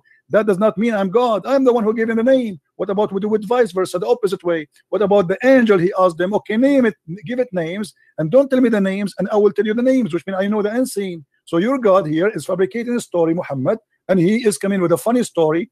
The angels fighting with Allah, and then he expected that Iblis, and then Allah, he ordered the angels to bow down to Adam because they said that he would do mischiefment. And then Allah, he says to Adam, to Iblis, why you did not bow down? This is the most silly, funny story ever I heard in my life. Go ahead. Okay, brother. So you, as you know, that Iblis, his name at that time was Azazel. Azazel. You know about this? I know about that. This is your prophet. He took it from the Legion of the Jews. Okay. And the Legion of the Jews, if you go to the book, it's called the Book of Enoch, which is a false book. You will see that there's 21 angels. One of them is Azazel, and Muhammad is copying from the Jews. No problem. Go ahead. Okay. And by the way, where do you get this name from? Where it says that his name at that time, it was Azazel. Where do you get this name from? Brother, first I have to clarify your misunderstanding. Why? Okay. Listen first. You are saying first, if God created you, okay, God created you and God gives you an order to do this. Would you do it or not? If God created me and ordered me to do that, to do something. well, depend. Like If that, I am, if I'm a, if I'm he a, told you to go and pick up that stone or pick up that tree, take out that tree, big that tree. Would you do it or not? Depend, because if I'm a believer, I will do it. If not, I will not. Yeah, that's what. That's thank you so much for that. So if you are a believer, you would do it. If you're a believer in God, let's say Jesus, peace be upon him, he came today. He told you that, Mr. Christian, let's go and kiss this stone or kiss this tree. Would you do it or not? Okay, did Allah say to Muhammad, kiss a stone? You are the one who told me that the Arab. But I'm just giving an example. My friend, you are the one who said to me that the Arab before Muhammad used to kiss the stone. So you're a prophet kissing the same as the Arab, pagan Arab, they kiss the stone. He's worshiping the same God. Correct? Wait a minute, brother. So you for something, my example was to you was that if Jesus comes today and tells you to prostrate to this tree, would you prostrate or not? If Jesus, he told me to a tree? He told a tree. No, I will leave Christianity. This is an example. I'm telling you, if he said that to me, worship a tree, to bow down to a tree, I will leave Christianity. So why would you leave Christianity if you believe because in because he cannot be God. He cannot be God then, because he is asking me to bow down to idols. This is not cannot be from God. He's trying to check you if you're obeying him or not. No, my friend, God will not test me by giving me order to do sin. This is false argument. So you are saying to me that your God Allah, He wanted to prove that He is God. He ordered you to kiss a stone. That means he's a shaitan. You know, isn't it you? Is it, you know, it's like, okay, isn't it you? My topics to you is something. I'm staying somewhere else. You're going somewhere else. I'm telling you that if Jesus came today and tell you to prostrate to a tree, try to check if you are obeying him or not. No, you said I will not obey him, because that means he is the Dajjal. He is the false Messiah. He is maybe Muhammad. There's no way Jesus will order me to. I have another question from you. Go, give me that. Try something better. A man comes down to you. In one hand he has Jannah. In the second hand he has fire. And this guy, he can kill and he will bring the person back to life. This guy can make a person poor and rich. And this guy claims to be Jesus. Would you believe it? No. Because the Lord, he said to me, it is the spirit. I have to examine it. So if he teach me false teaching, we don't only go only because the Messiah, he said that there is false prophet and false teachers will come after me. And even he says, not everyone says to me, God will enter the kingdom of my Father, but the one who do is well. And then they said to him, well, isn't it us? We did cast demon and we did miracle in your name. So people, they will come and they make miracles, but they can be false using the name of God. So my friend, that is not the proof that this is Jesus. The proof is his ethic, his teaching. Examine the spirit. The spirit of God is holy. Your God cannot be holy. And you are the one who just a second ago you said to me that the black stone was sent from heaven. What kind of God you will teach that there's a stone sent from heaven and that make it holy? By the way, you are wrong about that, because according to your Islamic books, the black stone became black. It's only because of sin.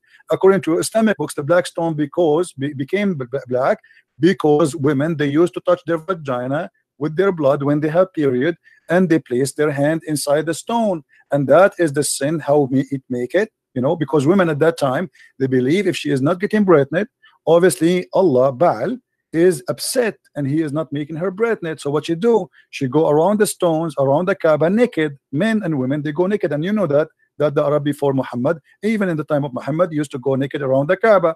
And then the woman, she placed her hand in her vagina and she put it in the wall, in the black stone. You are explaining the Arab before. Yes, but this is what Muhammad, he got it from the Arab. You said to me that Allah, he said that this is a black stone from heaven, but you know, you are trying to ignore what you Muslims say. This is not even the Arab what they say. This is what the Muslims believe. Let me show you, my friend. Here we go. This is Tafsir al-Hawi. You can see the screen, right? Okay. Oh, yeah. Okay. Tafsir al-Hawi. It says that this is your Imam saying وجاء جبريل بالحجر الأسود من السماء, and Gabriel, he brought the black stone from the sky. And it says that Abu Qubais, there's a mount next to Mecca. I don't know if you've been there before. Next to it, a small mount, it's called Abu Qubais. The Muslim believe that Abu Qubais hold the black stone inside his belly during the flood of Noah, to save it from being drifted by the flood, because the flood of Noah covered all the earth, including the Kaaba. And then when the flood is over, فَانْشَقَّ عَنْهُ, so the black stone came over, and then it was hiding during the flood of Noah, and it was a white pearl from heaven. فَلَمَّا لَمَسَتْهُ الْحَيْضُ فِي الْجَاهِلِيَّةِ اسْوَدَ, and when the blood of the women from period touched it during the pre-Islamic of ignorance, it became a black. Am I lying, my friend, or this is your books? Okay, brother. If you know the history before Islam came, the people, what they do to it, that's before Islam. You get it? Doesn't matter. This is a stone inherited from the pagan, and Muhammad adopted the same as he did with As-Safa and Al-Marwa. Isn't it? As-Safa and Al-Marwa, it was a practice of the pagan before Islam, and then the Muslims, they refused to practice, and then Muhammad, he said to them, don't you know that Allah, he just gave me a verse saying that As-Safa and Al-Marwa is from the ritual of Allah? How in the world the Safa and Marwa is from the ritual of Allah? From Allah, because if you know the mother of Ismail, when she put her baby on the floor and she was looking for water, and because the baby was crying and she had no food, no milk in her chest, so she would go to one mount and look for water, and then walk to the other mount and look for water, to see if any caravan is coming. Okay, my friend, is that to make it holy? I mean, this is the most silly answer ever I can hear, with my respect to you. So if a woman, her name is Hajar, she go between two mountains, that make it, we will make it from the ritual of Allah. Yeah, Christian, listen, brother. Your problem over here is that your belief in God is not strong. Your belief is mostly psychologically. Your questioning is mostly scientific. You want to try to prove everything logically, scientifically. Where with God, everything is not proven scientifically. My friend, I am proving to you from your Islamic books, what you said to me about As-Safa and Marwa is false. Because if you go to your Islamic books, and you will see that there was two idols for two men, a man and a woman, they have sex. And because they have sex, the Arab believe that Allah, he cursed them and he made them idols. Ibrahim no, it have nothing to do with Abraham. Abraham, he never been in the Kaaba. This is a fiction of Muslims. There is no way Abraham will go there. And by the way, if Abraham, he went there, why he left? Why he did not die there? I mean, how in the world this guy, he went all the way, and Allah, he ordered him to build the Kaaba or to rebuild the Kaaba? He has two kids. One kid is Ishaq, and the second kid is Ismail. From that, you know that he has two kids, one is Ismail and one is Ishaq. Okay, and Ismail is from where? Ismail is he's the son, one of the sons of Ibrahim. Okay, who is his mother? Who is his mother? His mother is Hajar. Okay, Hajar. So she is an Egyptian, right?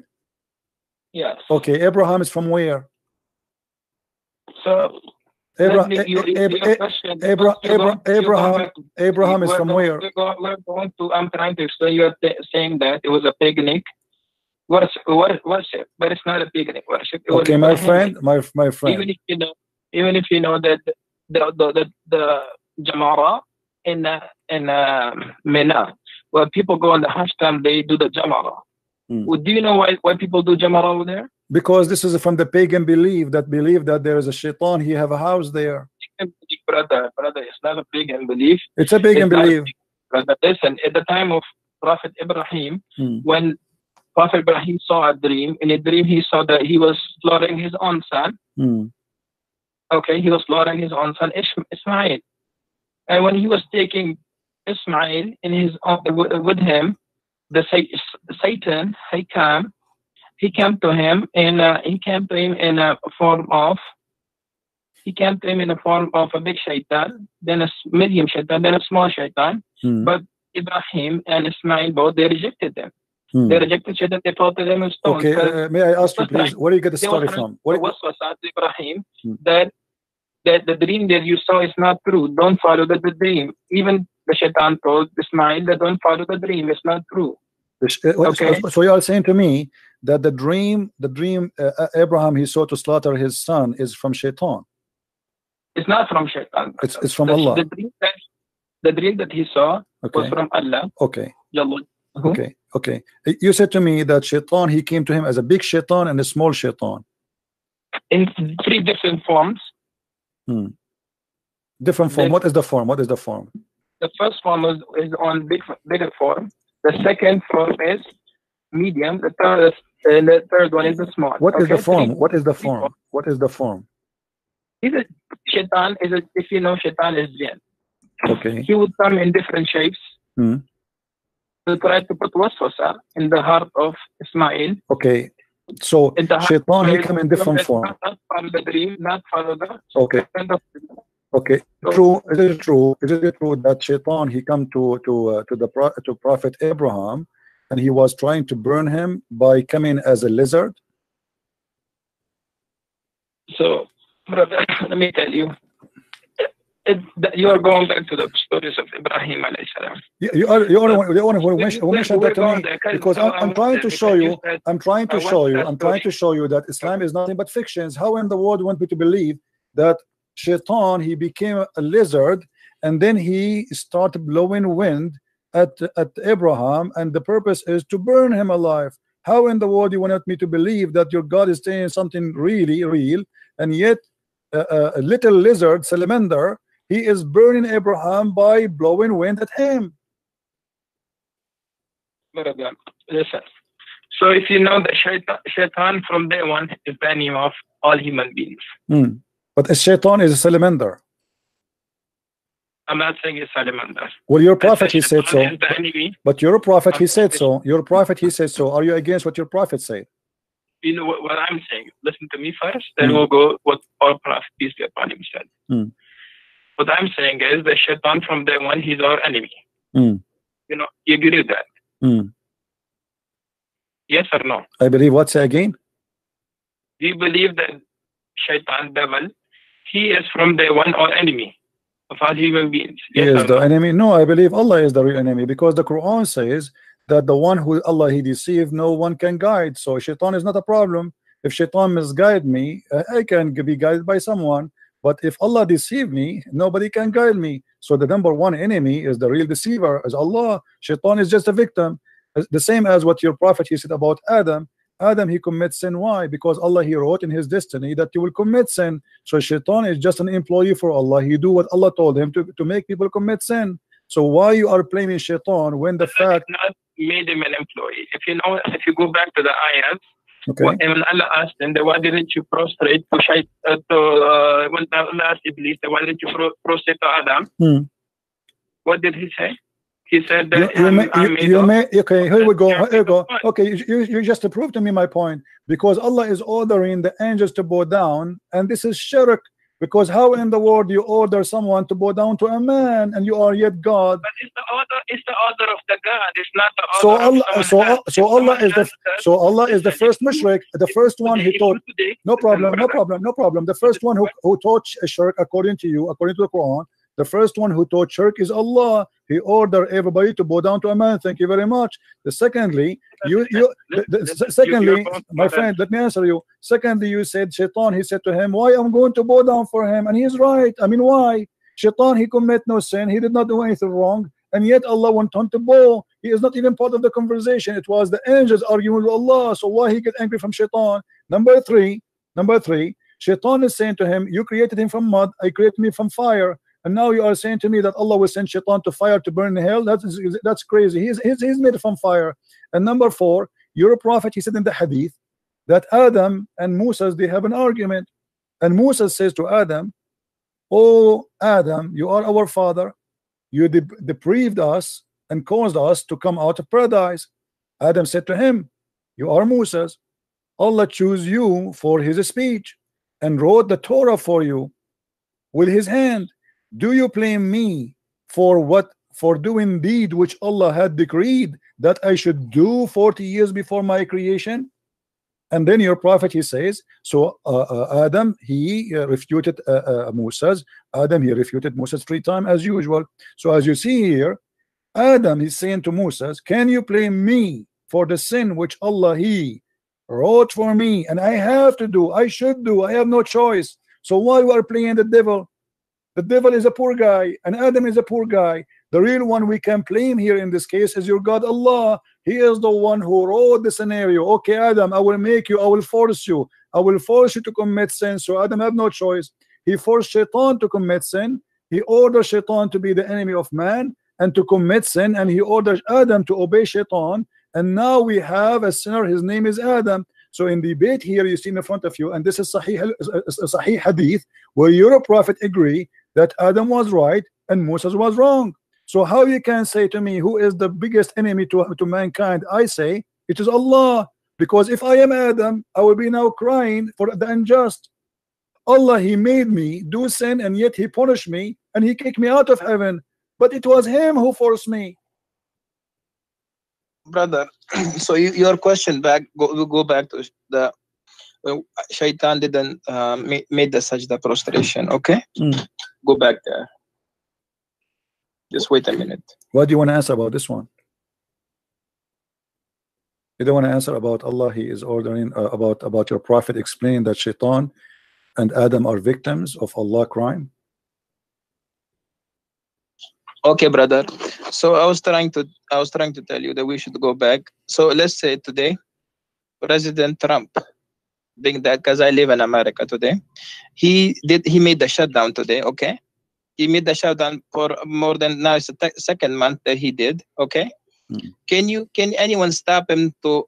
Can anyone tell him to open the government if he doesn't want to? So you are saying to me, your God. Can anyone just listen first? Okay, I'm going to answer you. You said to me, can anyone? Then we'll go back to the world. So you are saying to me that your God is evil, the same as a Trump. He decided evil is Trump now, and he decided to shut down. So what is comparing to? I mean, can you? Who cares if I can or not? If he is so evil, he is so powerful, does not change the fact that he is evil. So you are saying to me, we have an evil God who make us commit sin, and we have no choice but to obey his sin.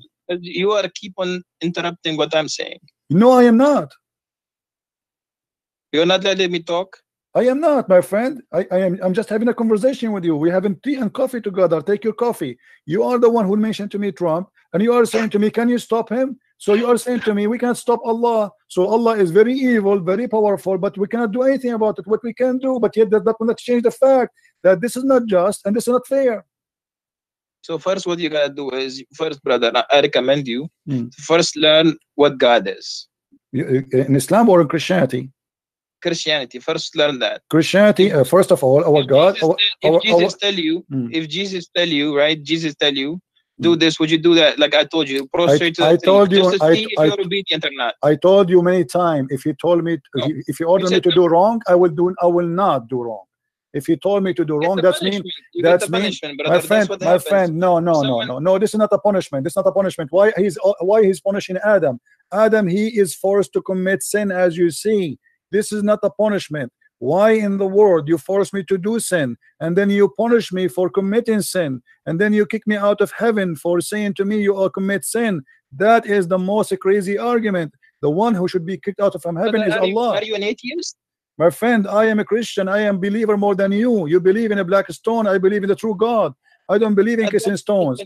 I condemn. Wrong conception of Islam. My friend, you are the one who have no answer, as you see. How in the world Allah He judged Adam for committing sin when Adam his sin is written 40 years before his creation?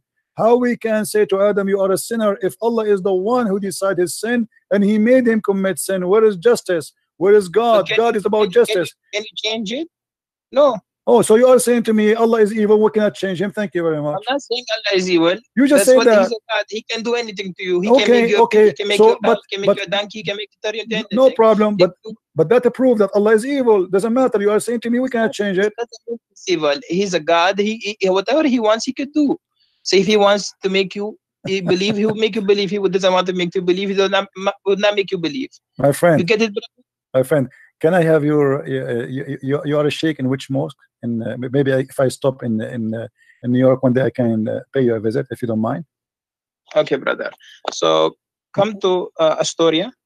Astoria. Can you give me the full name and the address in Skype? On my you are a nice person, I have to admit. You know, And I apologize if I am really too much tough on you, but I have to say the truth, and the truth have to be as it is. But as you see, my friend, your explanation to God that because he is so powerful, so he can make us commit sin and then he will punish us for doing sin which he made us do, that is not God. God is about justice. Isn't it you Muslims, you call your God Al-Adil? Al-Adil means the just. How he can be called such a name after this? To call somebody Adil, you have to be just. Brother, listen to me, brother. If you really look into it, that what is God first, right? God is someone who created you, right? Yes. Who created us from dust. If God created him from dust, and he now ordered you to do this and do that, would you follow it or not? You said no, you will not follow it. I told you. You see, yeah, God, he gave us. But for me, brother, for me on my side, whatever God tells me, whatever he says, I will follow it. But you know what God never told us to kill innocent people, never, brother. It is a wrong concept about Islam. You know about this. That God never told us to kill innocent people. God never told us to go and kill. Are you sure? People, anyone? No, never. God never told Muslims to kill innocent people. Really? God never told anyone. Because my student, he told me that you come on the show live and you tell people that Islam is an evil religion. Islam teaches evilness, but Islam never does that.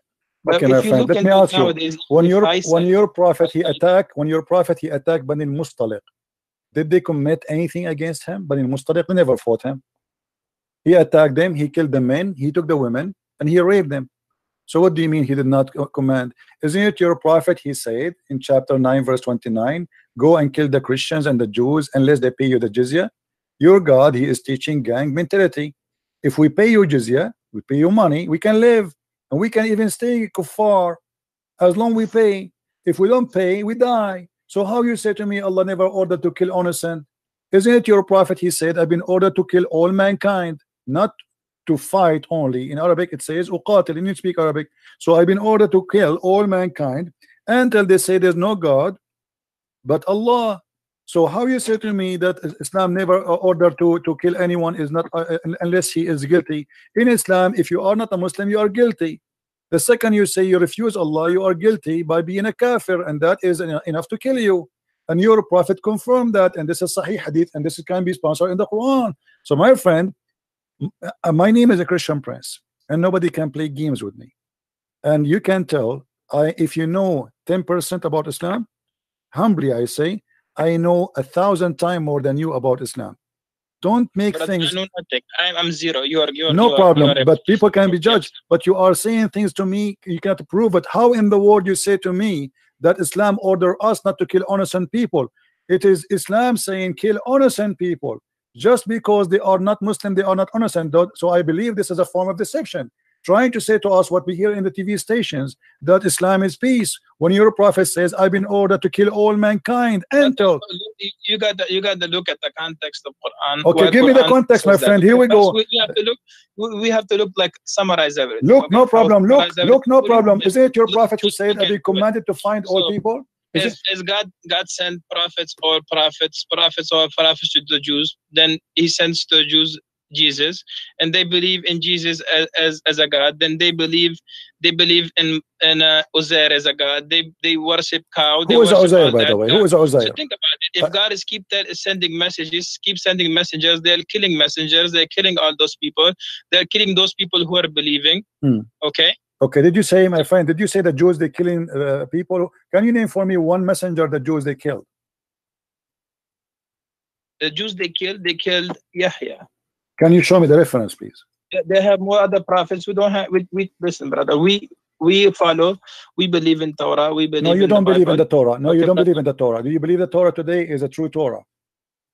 The Torah today, listen, brother. The Torah at the time of our Prophet Rasulullah sallallahu alaihi wasallam is different than the Torah that we have. Okay, so how you say? So where you got the story that they killed the Jews? They killed the Prophet. His name is Yahya. Where you got this story from?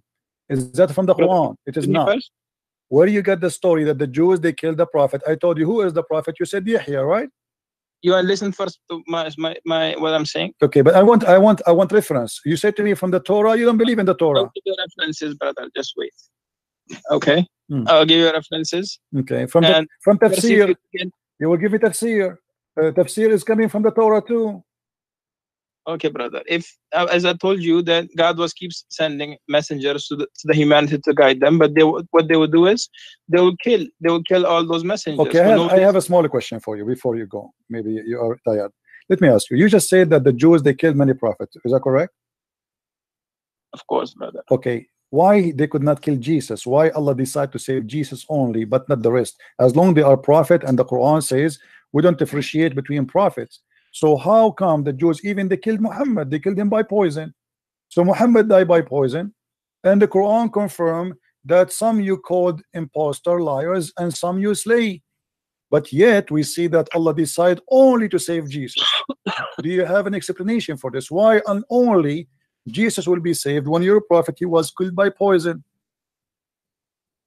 Okay, brother, listen first. My mic? Yes, go ahead. Okay, brother. Okay, brother, if you really look into this, right? If you look that at the time when they were about to kill Jesus, right? And according to the beliefs of Christian, if someone dies on the cross, what is he? If he die, no, if he die in the cross and he is guilty, he's a criminal, he will be cursed. If you are a criminal, because everyone who die in the cross, dies on the cross will be cursed, right? If he is a criminal, because if you die in the cross, my friend.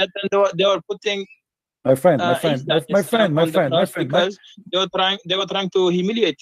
No, this is not the reason. The cross is a punishment of the Roman, and the Bible says whoever killed in the cross, because usually only criminals who commit big crimes, they are putting them in the cross. So whoever die in the wood crucified, he is cursed before he's a criminal. But Jesus commit no crime, as you know. So now we ask you, why Allah decide to save Jesus, but he don't decide to save Muhammad? As you see in Sahih al-Bukhari, your prophet, he said that he died by poison which he ate in Khaybar, and he said that the poison I ate is cutting my aorta, and then right away after that he died, and he keep repeating that many times. So proven to us from your Islamic source, Muhammad died by poison. Jesus, according to Muslims, he was saved by Allah. The question is very simple.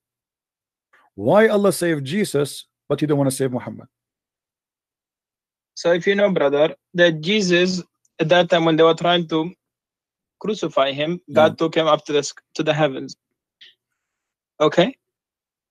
What? Sorry, say again what? I did not get you. What? So God took him to the heavens when they were trying to crucify Jesus. Okay, why Allah did not take Muhammad to heaven?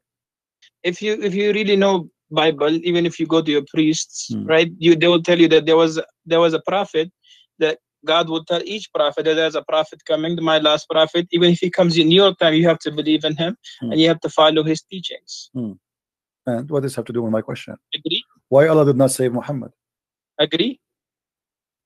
That Allah told every prophet that I will send a prophet, that will be my last prophet. If he comes in your time, you have to follow him. What last whatever prophet? Who was the last prophet? As I'm saying to you, that even in Bible, is even in Torah, okay, that God told that there will be a messenger, the servant of Allah will come to you. The Bible says that. The seals of the prophethood. I don't know. I just learned this from you. I never even saw the word Allah in the Bible. What are you talking about? And how Muhammad can be the messenger of God, yet the Quran says, look like my friend, you do not know your religion. Isn't it the Quran says we never send a messenger unless he speak the language of the people? So in order for Muhammad to be a messenger to the Jews, he have to speak the language of the Jews, and he have to be one of them.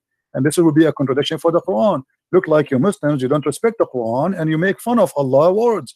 In chapter 14, verse number 4 says, we send not a messenger except to teach in the language of his own people. So in order for Muhammad to be a messenger for the Jews and for the Christians from different ethnic group, he have to be from the people, speaking the tongue of the people. So how you explain that to me? So you are contradicting yourself, contradicting your religion, and you are showing no respect to the book of Allah. Brother, I show all my respect to the book of Allah, brother. So why you are saying that to me? How Muhammad can be a messenger if the Quran is saying we never sent? We never sent, no exception.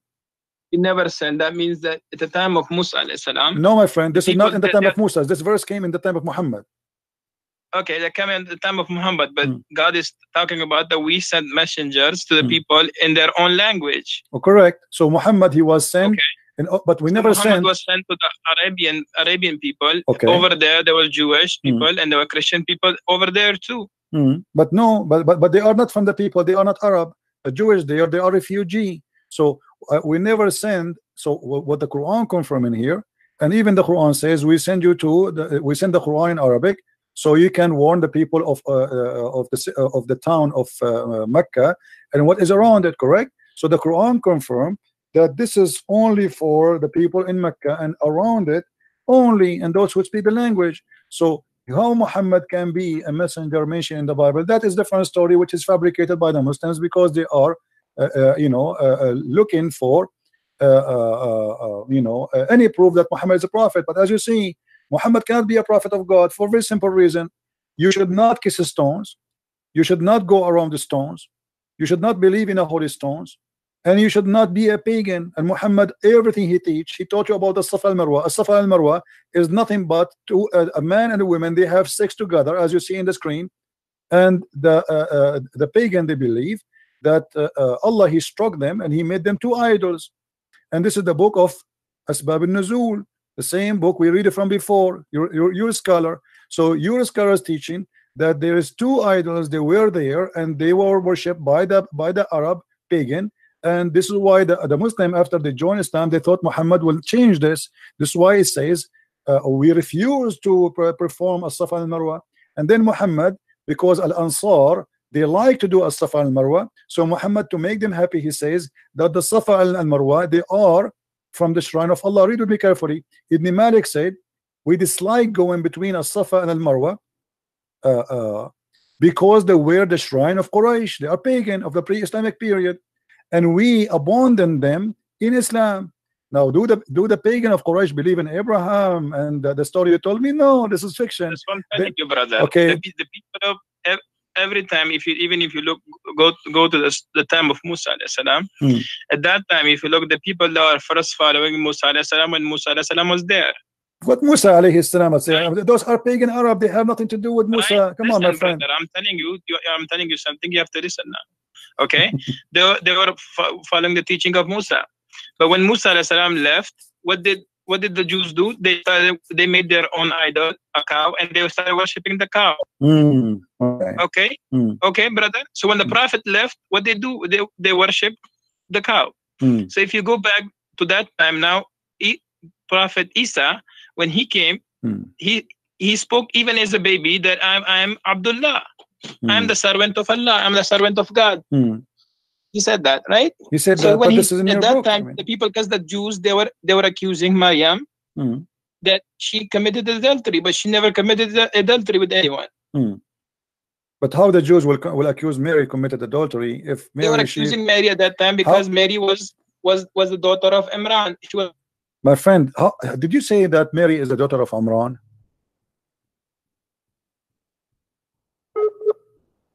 Oh, we are losing him.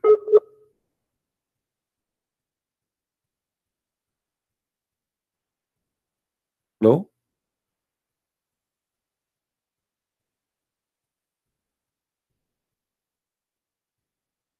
Hello?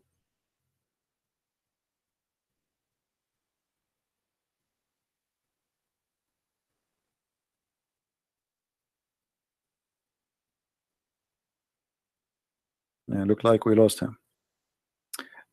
Anyway, that will be endless. Guys, did you have fun?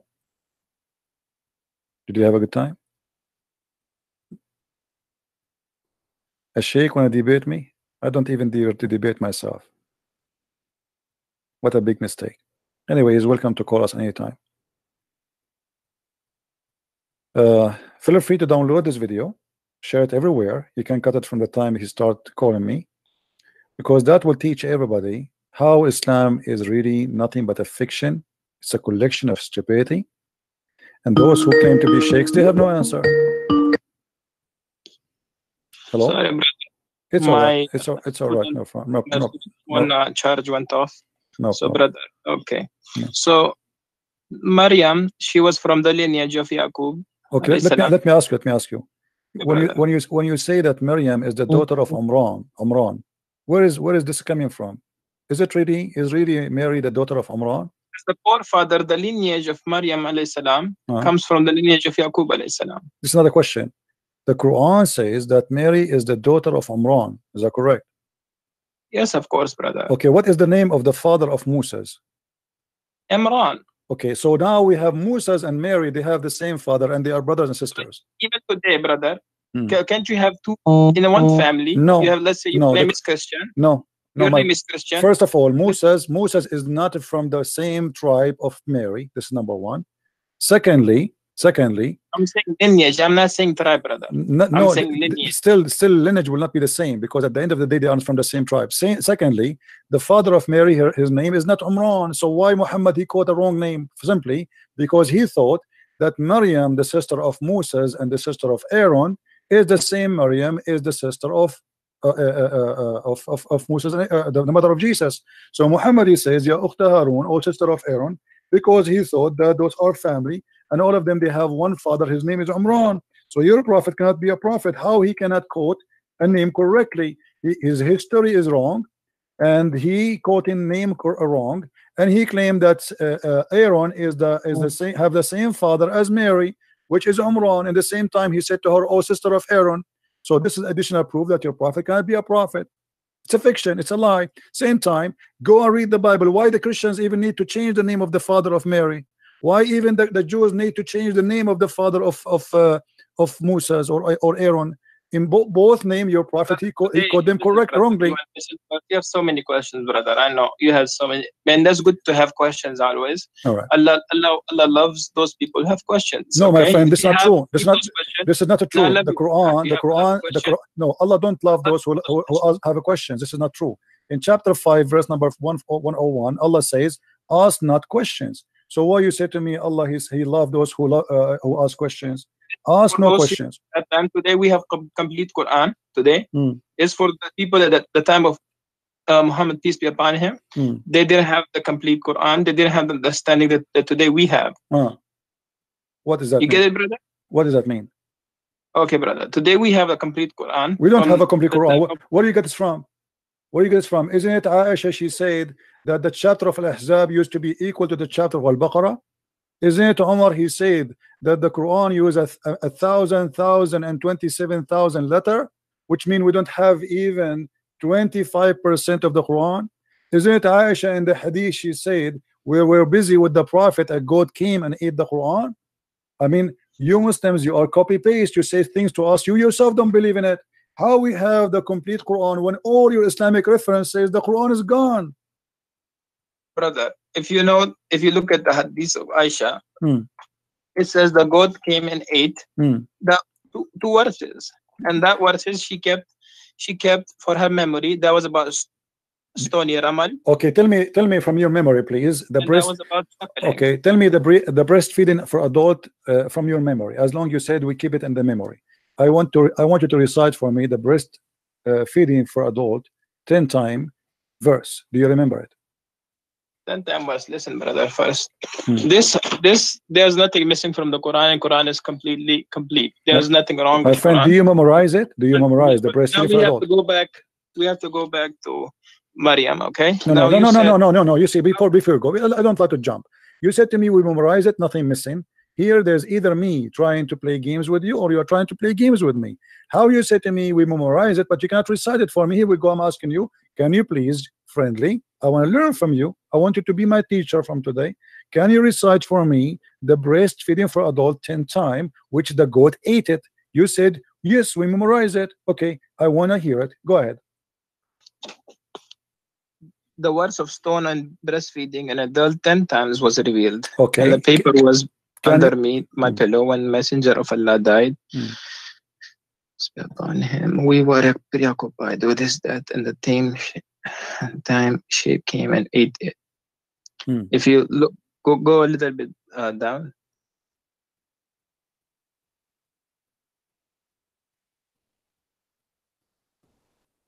Okay. This is just a comment about the hadith. This is not, So anyway, so can you recite for me the breastfeed for adult verse, please? You said we memorize it. There's nothing is missing. Brother, there's no verses about that. That was something that she kept about for her memory. Okay. Really? What are you talking about? It says here, the verses of stoning and the breastfeeding was revealed. What do you mean there was no such a thing? It says was revealed. Do you see the verse of stoning and breastfeeding was revealed? So what do you mean there's no such a thing? Okay, brother.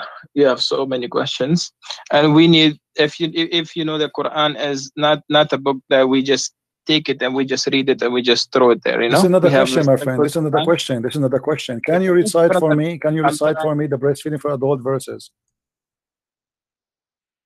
Sorry, brother. Can you recite the verses for breastfeeding for adult 10 times? Adult 10 times. Can you recite the verse? There's no words for that. Okay, brother. Well, here it says that the verses was revealed. So are you accusing Aisha to be a liar, my friend? I'm not accusing Aisha, peace anha, Okay. that she's a liar. So why you are saying there's no such a thing? Aisha, she said it's a verse and it was revealed, but yet you say there's no such a thing. So one of you is lying, either her or you. Okay, brother.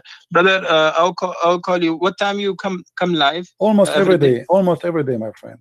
Every day from what time to what time? You know, sometimes 3:30 New York time, sometime before. You know, you can subscribe to my channel and you will be able to follow me. Okay, brother. I'll tell my student to listen. Right. To tell me you are whenever welcome, you and I welcome you always. And I apologize again if I was harsh in some words with you.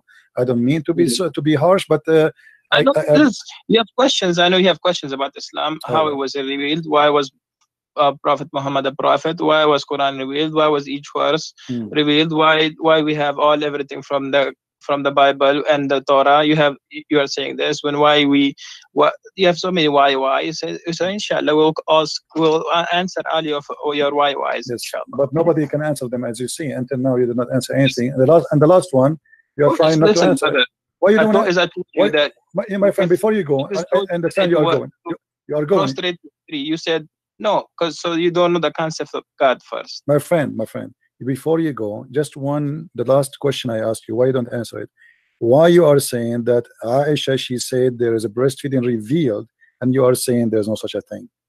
Why you don't? Why either you apologize from Aisha, not from me, because you are accusing Aisha that when she said the breastfeeding for adult 10 times was revealed. You know what revealed mean? It was inspiration. Either you apologize from Aisha or you say I don't agree with Aisha. Okay, brother, let me see the hadith again.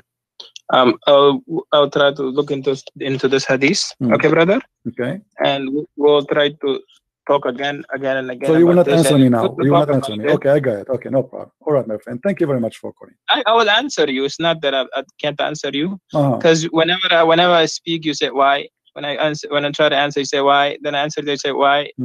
It's like you keep interrupting. Like you I'm have not so interrupting. many Here we go. I will keep my mouth shut for the coming 30 minutes if you want. Do you like to answer or not? I will answer you, brother. But one day. But right now, but now. It's time for Isha Salah. Oh, okay. All right. Okay. Well, okay, brother. Okay, and my I have friend. to go to the masjid and pray Isha. All right. Take care, my friend. And thank you for calling. Thank you so much. You're welcome.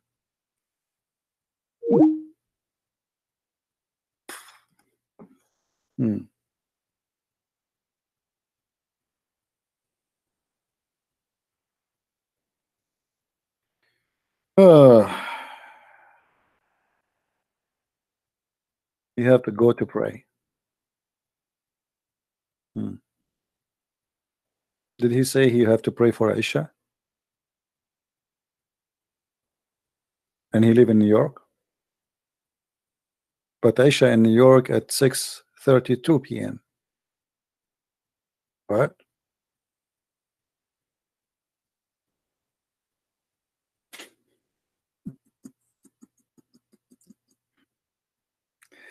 Oh boy. Okay. No problem. Things happen. Things happen. Christians.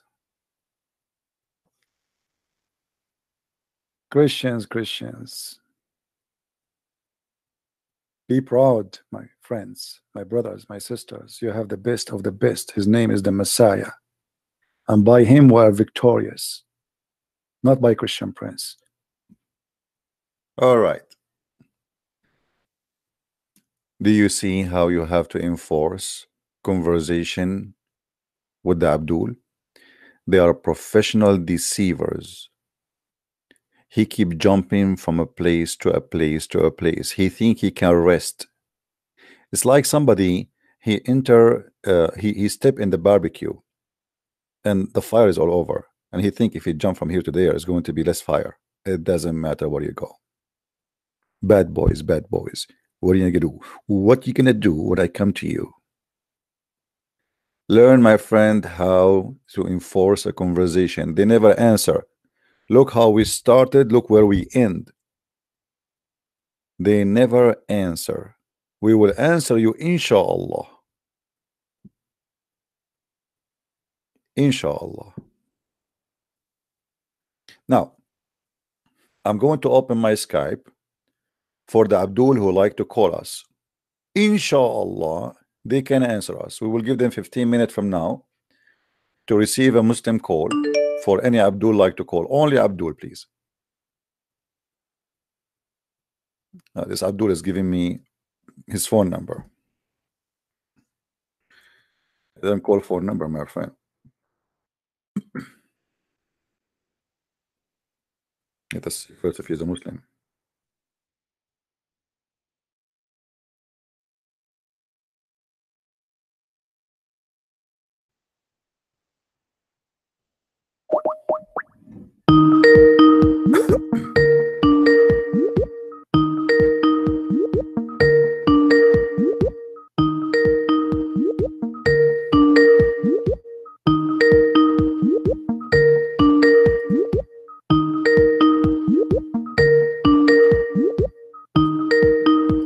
Okay, the Abdul is not answering. Call me. Call me, Abdul, if you feel like you want to call. The book of Enoch, the one I was talking about in the debate, it's a fabricated book. It's not the one in the Bible. So don't be misunderstood. That's why I mentioned the 21 angels. You can search right now in Google for the fabricated book of Enoch. All right, that is not what is in the Bible. So I was saying to him, this is why I mentioned that in the book of Enoch there is a 21 angel. Listen carefully. We are not mentioning the Bible, we are mentioning another book. It's called the book of Enoch, which is full of fictions. All right,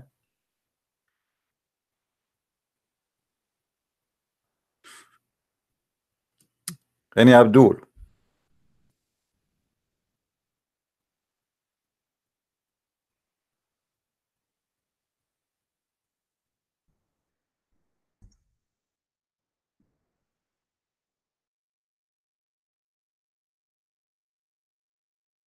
Anyone?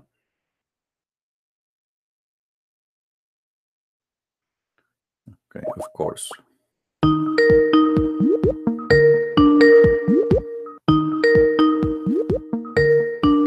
Answer, Abdul.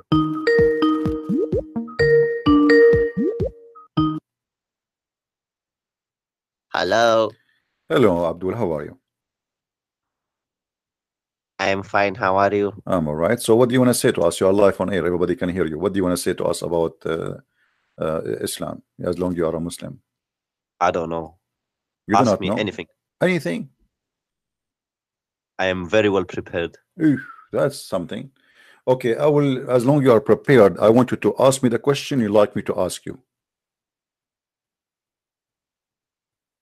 You ask me. Be my guest. No. What about, because I want to show you that even the question you think you are prepared for, you have no answer for it. So what about you give me the question you like me to ask you? No. Come on. Be my guest, my friend. Okay, give me a question. I'm a Give me guest the here. question. I'm a Help guest me. I here. don't know what to say to you. I'm Give a me a guest here. question. Give me a question. What do you like to tell us about Islam? Go ahead. Something prepared for. I want you to speak about something you're prepared for. Go ahead. Okay, let's speak about Islam being a religion of peace. Oh, that's wonderful. Go ahead. Yeah. Well, prove me wrong. Prove you wrong. What about you? Yes. Prove yourself right first. Yeah, you're the teacher here. Okay. Okay. Do you know the I'm Quran waiting. I'm very waiting. well? You have no evidence. Do you have do you have like, do you know the Quran? Very well. Okay. Let's see. I only see Arabic text on the screen. Oh, okay, sure. That's good. That's good. Okay. Can you read for me chapter 47, verse number 34? Wait, I'm going And online. 30, Oh, are you gonna 35. put it? Are you gonna put it on the screen? Yes, it's in the screen already. 47. Wait, what's in Arabic? Hmm. 30. Which one do you want me to read? 35. You can read if you want the verses before the verse. It doesn't matter. But I don't know. I'm from Pakistan. I don't know Arabic. So why you want me to show you the Arabic text? No, I didn't say Arabic. I said I can see Arabic. I said, can you put the English one? Because I'm from Pakistan. I don't understand Arabic. Okay. Okay. You're like Zakir Naik. I don't speak Arabic. Okay. Here we go. It says, but we're not faint hatred, crying for peace when you should be the uppermost. So the Quran forbid the Muslims for crying for peace as long they are victorious. What do you say? You know where in let me can I okay, give me 1 second. I'm reading. Okay, you said you're a Pakistani, right? Can you speak to me in Urdu? Sure. Go ahead. Oh, jiggy jiggy. Okay, I know that this is the idiot. Donkey. I'm sure you are a fruit of a mule and a donkey,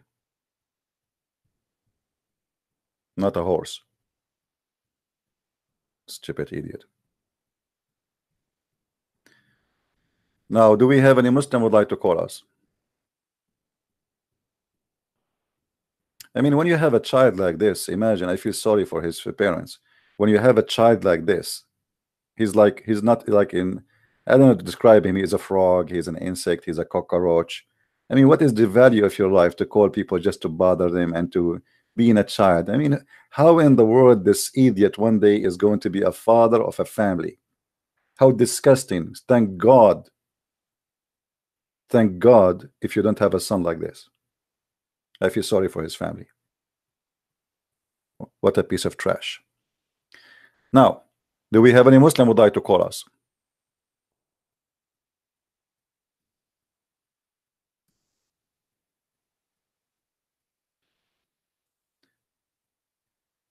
Cry not for peace when you are the uppermost.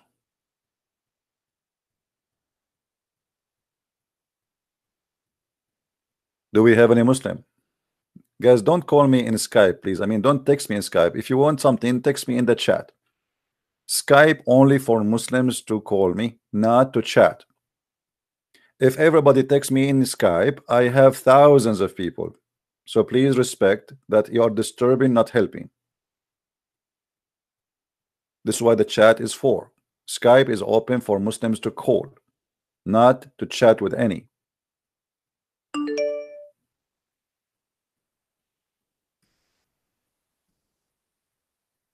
And don't call me if you are a Muslim. Somebody, his name interfaith something, don't call me.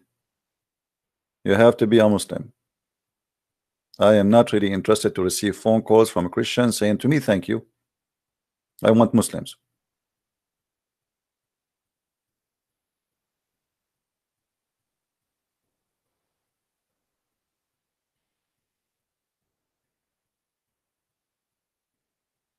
Somebody says to me that a guy, he is speaking German and he is a Muslim. He says Islam is all about love. My friend, I mean, is that a question to answer? I mean, how foolish we are to the point we believe such a statement.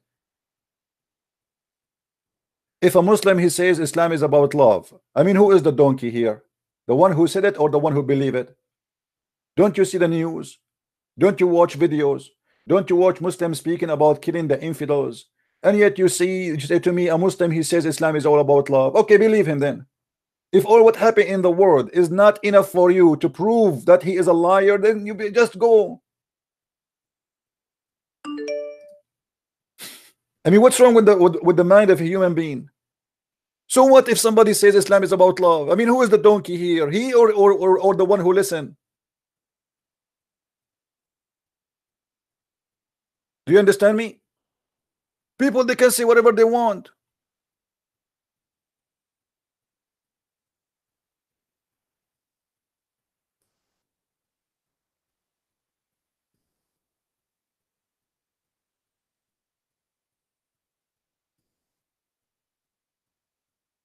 If everybody says something in the internet, then we have to refute him.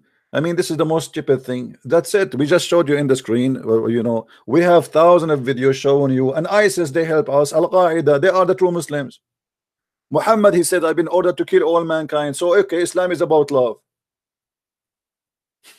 I mean, sometimes people are like kids. This guy, CP, this guy, he said Islam about love.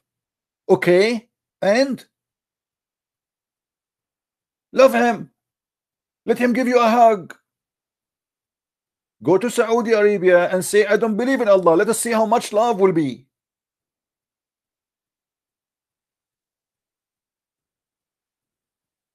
As long Islam is about love. Why somebody go to the embassy to get a paper for marriage, they chop him pieces? That's too much love. Why in Saudi Arabia, Emirat, Bahrain, Kuwait, Qatar, etc., they have an apostasy law and the punishment is death? Love, here we go. The guy, he don't love him. He don't want to be a Muslim. What love?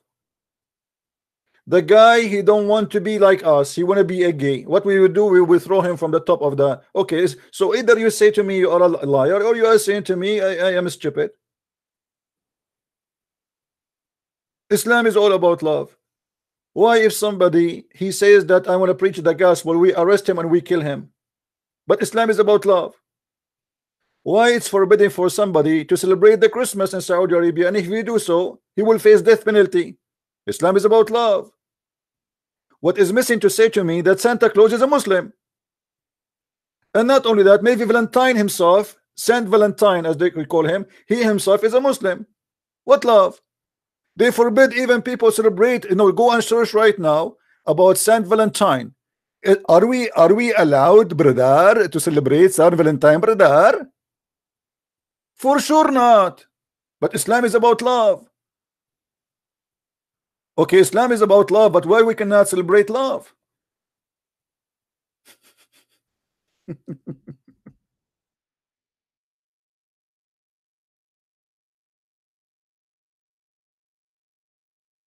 Either you decide to be a child, whoever people says to you, you believe in it, or you decide to be stupid, or you use your brain. You do not need a Christian prince, my friend. Look at those videos. The truth behind Valentine Day. Anas Abdullah Fattah. Valentine halal or haram. Nu'man Khan Ali. Da'wa man, Valentine Day is haram. The real meaning of Valentine Day, I mean, they made Valentine Day the day of the devil. All of this, Islam is about love.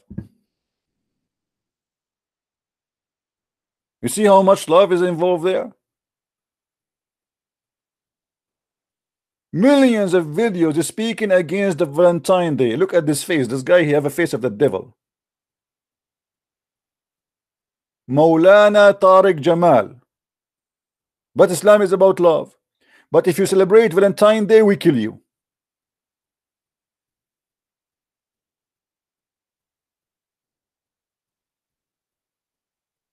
Islam is about love. But we are going to behead the one who installed the prophet. The one who said the prophet is a black, kill him, as the hadith says. Islam is about love. We love to kill.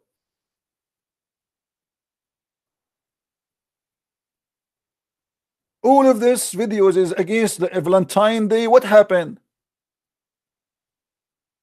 Valentine Day is a big threat to Islam because you should not be in love as a Muslim. You should be in a lust. You should be having sex around. You should hire mut'a. Mut'a is haram or halal. It is halal. Valentine is haram.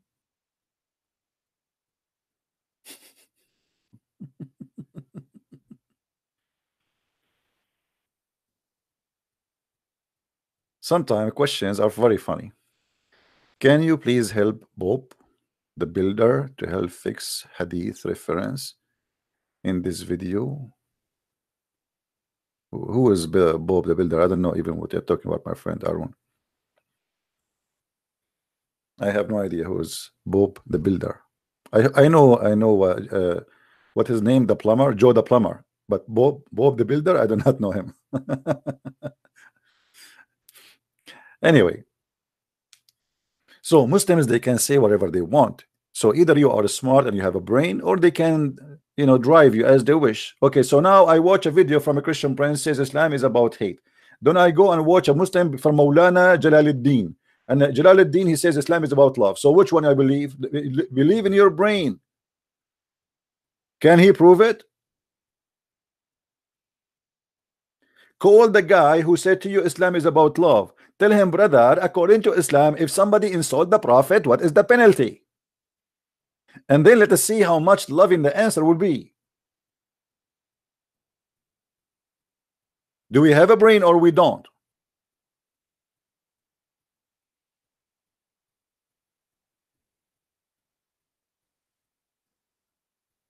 And the funny, they send me videos of like people from Germany supposedly trying to refute me. Like there's a guy, his name is Tarzan from Germany, Tarzan. So this guy, I make a video, he say Christian Prince is a liar. Christian Prince, he said that the Prophet, he stink. You stupid idiot, it's not me who said that, it's your scholars. And he say, and then he said to you, this hadith is weak. Even the weak hadith is accepted. And what weak? Weak because it's embarrassing. For you, it is weak because it's embarrassing, proving Muhammad to be a false prophet. You Muslims, you report that the Prophet, he stink, not me. The book is not a Christian book, it's not a Jewish book, it's a Muslim book. It's written there that the Prophet is stink. Now you are fighting who? Fighting me or fighting the Muslims? For you today, it's a shameful to say the Prophet was a stinky person. He died and he stink. So the only solution, anything will make Muhammad look bad, we say it's weak. You are the Islam is weak religion. Muhammad is weak. Allah is weak. The same as this sheikh who called me today, and he have no answer. Inshallah, we will answer you. It's a weak cult.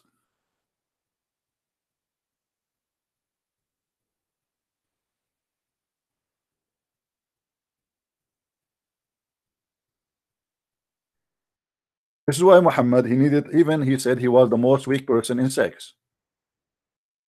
And then he invoked Allah, and then he sent him a dish of shish kebab. He ate it, he got the power of 40 men. Why? Because Muhammad was weak.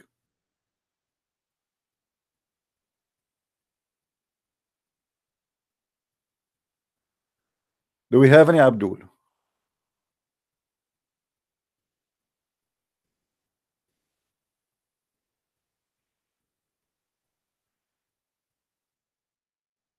Hmm?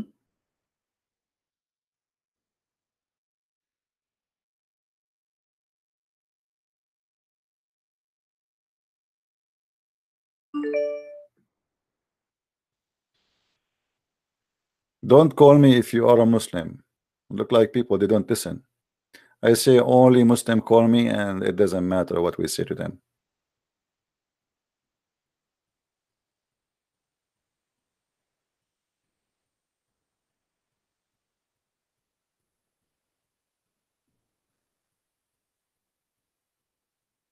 Any Abdul?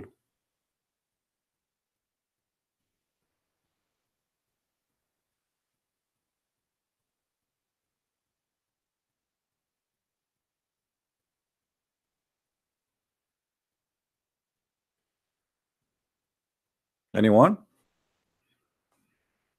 Mayday, Mayday. Who is the Abdul wanna call us? Mayday, Mayday. And inshallah we will answer you. You have too many questions, brother.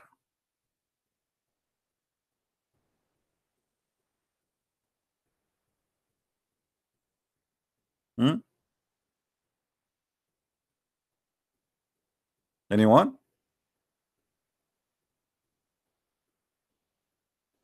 After we finish broadcast, you will see how many Muslims they post in the text. He's a liar. He is a deceiver. Christian Prince, that he's a genie. Even a guy, he's saying to the Muslims, I am a genie. You believe it? I am a genie. They are saying that Christian Prince is a genie. Why they think he is a genie? Because he's so fast in thinking. His brain is out, you know, torturing their God. He cannot, they cannot answer. So he's a genie. He cannot be human. I mean, did you hear him? Did you hear him, brother? How fast his thinking is? He obviously he is not a human. He's a genie.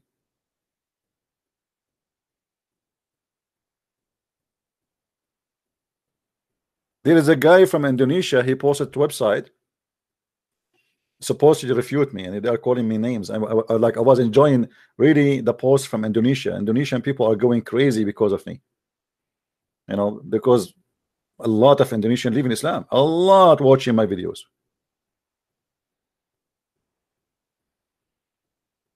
Genie he is not a genie in the ball. He is genie in YouTube. Yeah, you can get a 3 wish. One of them is to make your penis never go sleep. Is that the one? Here we go. Allah is the real genie.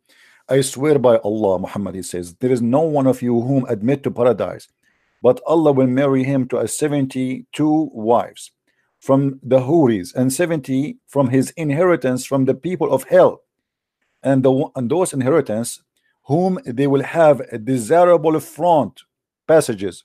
You see here the translation trying to make it look nicer. He's talking about their nipples, their boobs, their vagina.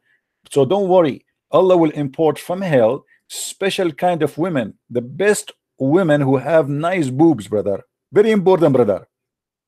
Imagine, brother, Allah he invite for us, import for us from the hell very hoary women. That's why they're in hell supposedly, because they have a hot vagina. So Allah will take them from hell. They are in hell, and then Allah he will go there and you come, you come, and you come, and you come. So Allah he select those women who they are hookers, so good in sex, and they have nice boobs, mashallah, alhamdulillah, and then we ship them out to heaven, and their job is to make you happy. And you are telling me that this is a religion. And not only that, your male member will never go sleep. What do you want more?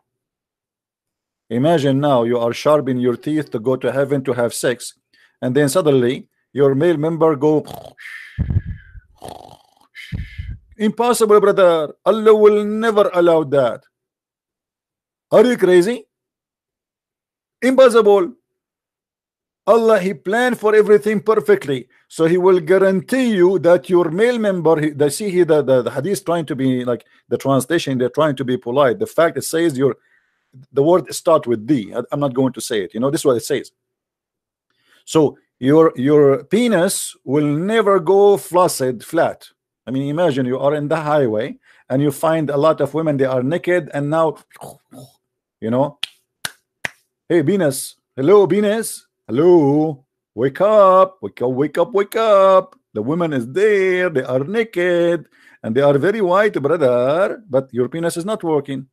So Allah he will never allow such a thing to happen. He will. And by the way, the Muslim, they will say to you, this is a weak hadith. By the way, weak hadith is accepted. Even the one they say it is weak, it is accepted. Daif. Shall I take you to Sheikh Hamza, who said, I quote him. So hadith which is weak, it did not flunk, it pass. It pass. The same as the professor don't throw a paper get D, it pass. So because they are ignorant, and actually Sheikh Hamza he says so the argument about weak hadith is a weak argument. I'm just using his own words. Anything you say to them, because they are ignorant, they are kids, they say to you it is a weak hadith. But weak hadith is accepted. It means it's fine. Weak hadith is not bad.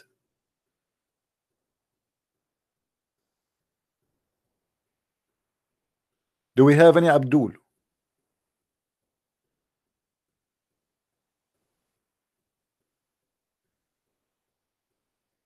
Anyone?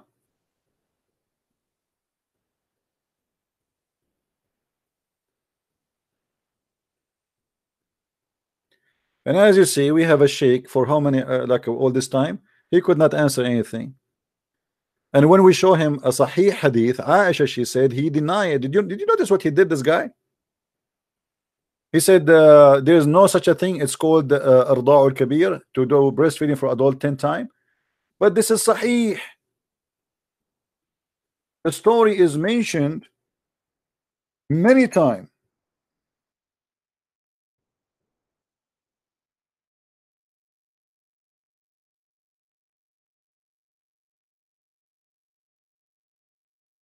And there's many report that even Aisha, she did not let anyone to enter upon Muhammad, upon her, unless the Muslims, they have to suckle the breast of her sisters and her nieces, as you see.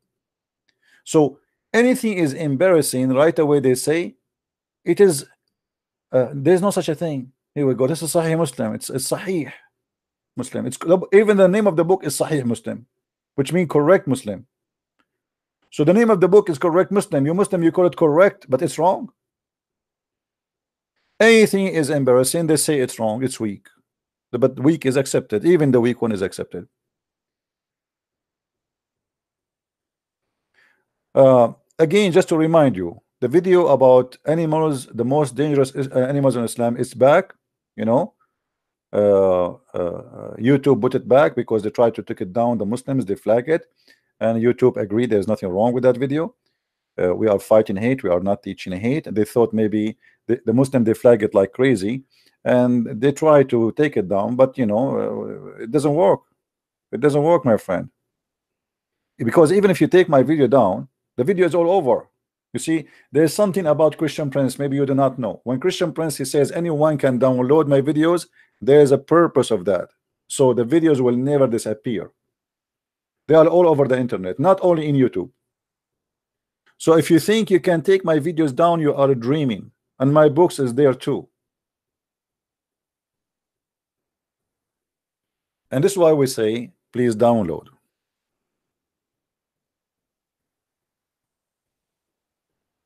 All right. Now, do we have any Muslim? Any Muslim? Any ustaz from Nigeria? Do we have any ustaz from Nigeria? I'm trying to read the text, suggesting next video. Oh, you know what? I forgot. Shaitan made me forget. Didn't I promise the guy from Australia to make a video about the Shia? I did, right? Correct. I did promise him to do a video about the Shia. Okay, so the coming video, guys, remind me next time. If I did not, if I you know, I don't know, because the topic took us to talk about this guy. He called me. Actually, I was planning to talk about the Shia, but then this guy, he called me the student of the Sheikh who was debating me, and he says Paul and etc. So I wanted to get him busted. Otherwise, actually, I was going to talk about the Shia. So remind me next time we go on air to talk about the Shia. The next episode will be only about Shia and the madness of stupidity and the teaching of Shia. Like you have this guy, what his name? Imam Tawhidi. Imam Tawhidi, he make fun of the Muslim Sunni books, but his books is full of poo-poo. I mean, it's like backed up to the point if you open it, it's going to be all over. It's like boing, boing, boing. It's like, I mean, how the Shia, they laugh at the Sunni, and how the Sunni, they laugh at the Shia. I have no idea. It sounds like both of them, they think each one of them have the back of a camel, but they do not really see what is in their back. You know? So, and remember, when we speak about the Shia, you will not believe what you will hear. Crazy, crazy stuff. You will lose your mind, brother. Now, I'm not going to stay longer here. I encourage all the Muslims to bring their sheikh to debate me. Today we heard how they cannot, and the sheikh, he promised me he will answer me, and we are waiting for him to answer and to call back. Maybe maybe now he is preparing himself and sharpening his teeth and taking some school class. This guy, he have a student. Imagine, he have a student. You're right. And he said to me, you need to sit down face to face with the scholar. And I said, well, aren't you the scholar? Face to face. I love it when the Muslim they say to me face to face. Never say to me ass to ass. I mean, what face to face mean? Aren't we talking? What face to face will do? What does that mean? Face to face. Show us your face. Be a man, show us your face. Well, even Allah himself, he never spoke. He spoke always from behind the veil. Why you want to see my face? Even Allah, he says that he never spoke to anyone except from behind the veil. Chapter 42, verse number 51. As you see, Allah never spoke to anyone except from behind the veil. So why you don't say to Allah, show your face? What about we ask Azazil? Did he say the angel Azazil? Azazil. Nice to meet you, Azazil.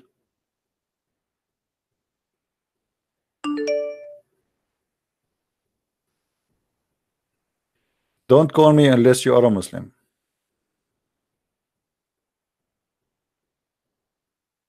Look like one day I will give up this Skype and stop opening it, because we keep saying only Muslims call me, but nobody listen. Anyone? Who is a Muslim when I call us?